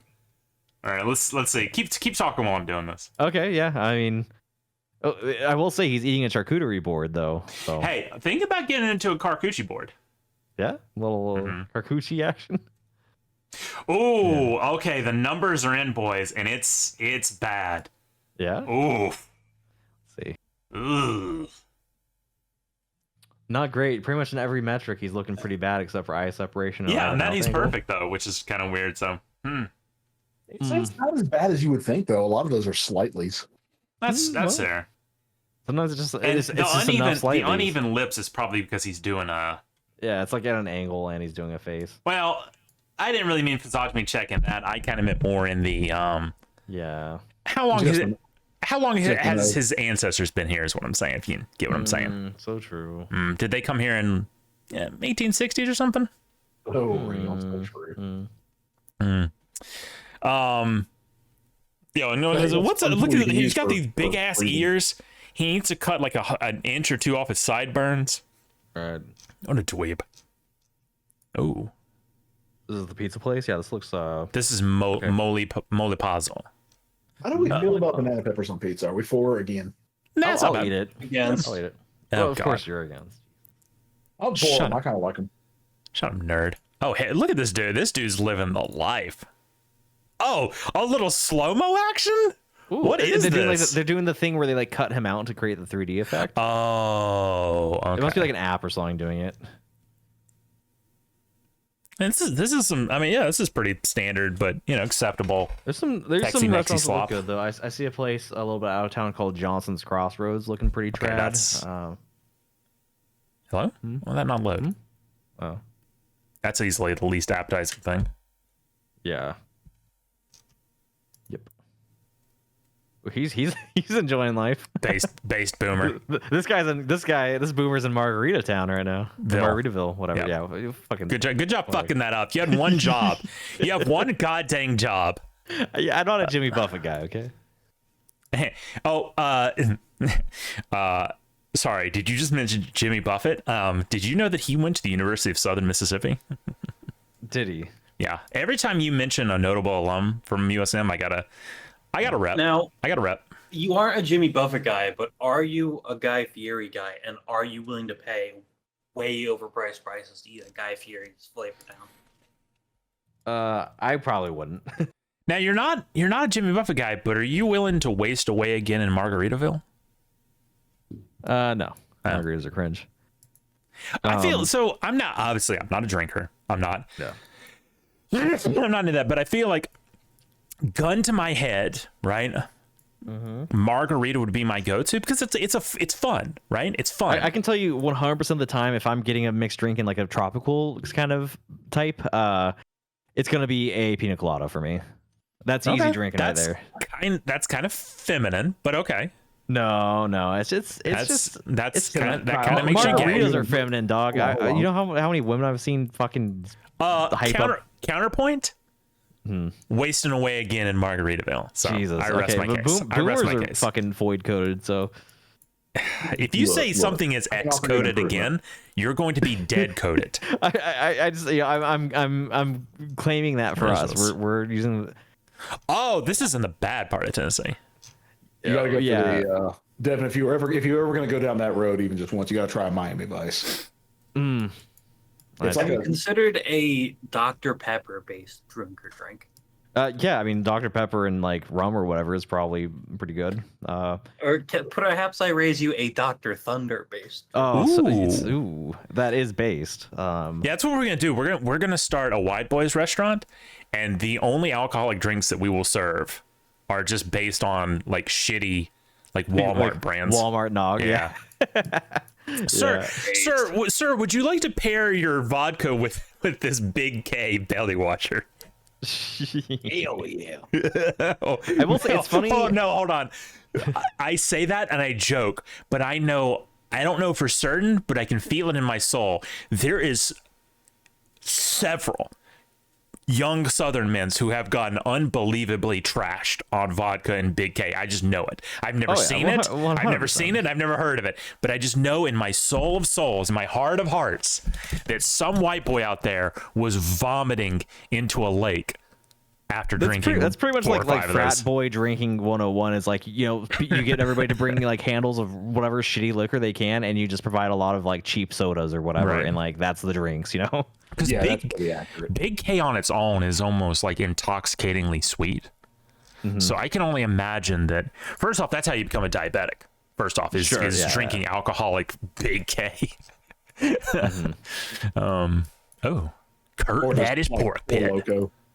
Pretty good. A lot of Bigfoot imagery up in them, up in that areas. Yeah, not great for the allegations. I don't know what allegations, but it's no wood booger. So a wood booger, is that a? That's a Southwest Virginia take on the Bigfoot. Specifically, that would be Wise County. Well, that's interesting.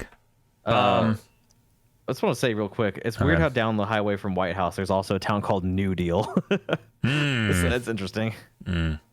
Well, hey, right? lot to process from tonight's show. What did they mean by that? Let's find out. What did we learn? What did we actually learn on the show tonight? Did you learn on the show tonight? I learned a couple of things. Yeah. Okay, what did you learn then? You go first. I learned that once we have the White House established, set up, ready to go, running on all cylinders, my first order of business will be some sort of security solution, whether it's AI, mounted drone, or even just, hiring a security guy to 100% completely bar keep Tevin from ever entering the kitchen. Oh, come on. And you are banned forever. I'm a very good cook, and I think you would enjoy everything I've made. You will be shot on sight if I see you even thinking about a stove. I'm going to make you eat those words one day. I'm telling you. Oh, no. I will eat nothing from you. Words or food. I'm going to make a chonga, and you're going to like it, okay? Okay, the chonga might be fine, but anything else is completely out of the question. Everything, most things says that about you, but I'm fine. Well, you cook, but here's the thing. Here's the dichotomy between you two. Okay. Tevin cooks weird things normally. You cook normal things weirdly. I don't necessarily agree with the assessment on my behalf. Chew on that one for a while. What did you learn tonight, Tim? Boiled dinner. Leave it at that. Traditional New England fare. Nope. Leave it at that. Boiled dinner. 2 words of the apocalypse. It's a thing that exists, and I don't respect it because I don't respect anything that comes out of New England. Based. Tony, what'd you learn tonight? What about the Patriots? Not anymore. What did I learn? Did I learn tonight? I don't think you did. Something. You were kind of in the background tonight. What's going on, big guy? Yeah, what's going on, big guy? What's going on, big guy? I just So someone I've say just he been- never Actually, I learns, do right? know because I've been seeing our RuneScape chat popping off. This dude's been grinding. Oh. He ain't got time big for this grinder. show. He ain't got time for Well, this show. and it was a long sports show, so maybe he kind of spilled a lot of his chi, right, on We sports. did. Ooh, hour till blood. Hey, Bloodwood in an hour, boys. Yeah. Is that right? I see it right here. I'm not gonna make it to midnight 15 blood, minutes. Bloodworm. So nothing learned then, Tony. Eh? Come back to me. I'll figure something out. Okay. Well, I learned Oh, yeah. about that salt and pepper shaker collection. Very sad tale. What a waste. Tragic. So you know how you can make yourself feel better, right? By going to the Salt and Pepper Shaker Museum in Gallenberg. Oh yeah. Well, keep that one in mind. It's up I there. mean, you don't have to keep it in mind. You're literally an hour and a half away from it. Sure. Yeah. I mean, once I get up to Gallenberg, I'm gonna hit it up. I don't like. I'm gonna say it again. That blows my mind about you, and I get why, because there's a different context between us. But if I was in your position, I would have already been gone to Gallenberg like once or twice a month, just to drive through, just to see what's going on. Sure. But you haven't even been there once. Well, I know I'm gonna be up there at some point. Like, it's not like because of that I'm like not stressing it, right? Like, I know it's gonna happen. But it's one of those things that like it doesn't. It's gonna happen, sure, but it could have already happened, and it keeps happening. It never gets old. But All right, whatever. Tony. I don't know. I learned your opinions on the Transformer movie. Okay, that feels like a cop out. He's phoning it in, but it is an answer. I'll let you have it. So here's the problem. I teleported to Lumbridge for some reason, then I started thinking about an answer, and then I realized I forgot why I came here. And then teleport. Many such cases. In such cases. Yeah, but it's a fair answer though, because like the sequels to the Transformers movie, it was phoned in, right? So it's theme appropriate. I'll tell you what. I know they have bad reviews, but I'm kind of looking forward to the Mark Wahlberg ones. Yeah. I like Mark Wahlberg. He's a good Christian boy. Well, how about Wahlburgers? Haven't been there, but maybe I should. They have one in the Memphis Pyramid. So, Well, I mean that doesn't do much for me. well, And serve y'all up one. You could use this as what you learned. Hmm? You've learned that you can now do physiognomy checks on demand. well, That is true. That is true. All right. Next week. Hey, number 99, boys. We're getting closer. I think I'm still. I think we're gonna start doing some planning for 100. It's gonna be a little special. It's not gonna be your everyday episode every week episode. Is that right? I think we're gonna do something special. Maybe. I think we're definitely a little spoiler. We're definitely gonna look back. We're gonna do some look backs. We're gonna probably skim through the first episode because I know two of you probably didn't even watch the first episode, so you have no idea what even happened. And then the other two of us probably don't remember because I definitely don't remember. no, I do because I started watching and I went, huh? I had actually kind of forgotten that there was an original third host. Oh yeah. Yeah, we'll talk about that. Well, hey, that will get discussed. Oh, hey, you mentioned that new soundboard. Yeah. All right, 99 next week. All right, well, Tony, since you fumbled the bag so hard on what you learned, sign us off with something stupid. Well, I might have fumbled the bag, but I never fumble the beef. Yeah, but that was really good. I feel like, no, I'll all right. See y'all next week.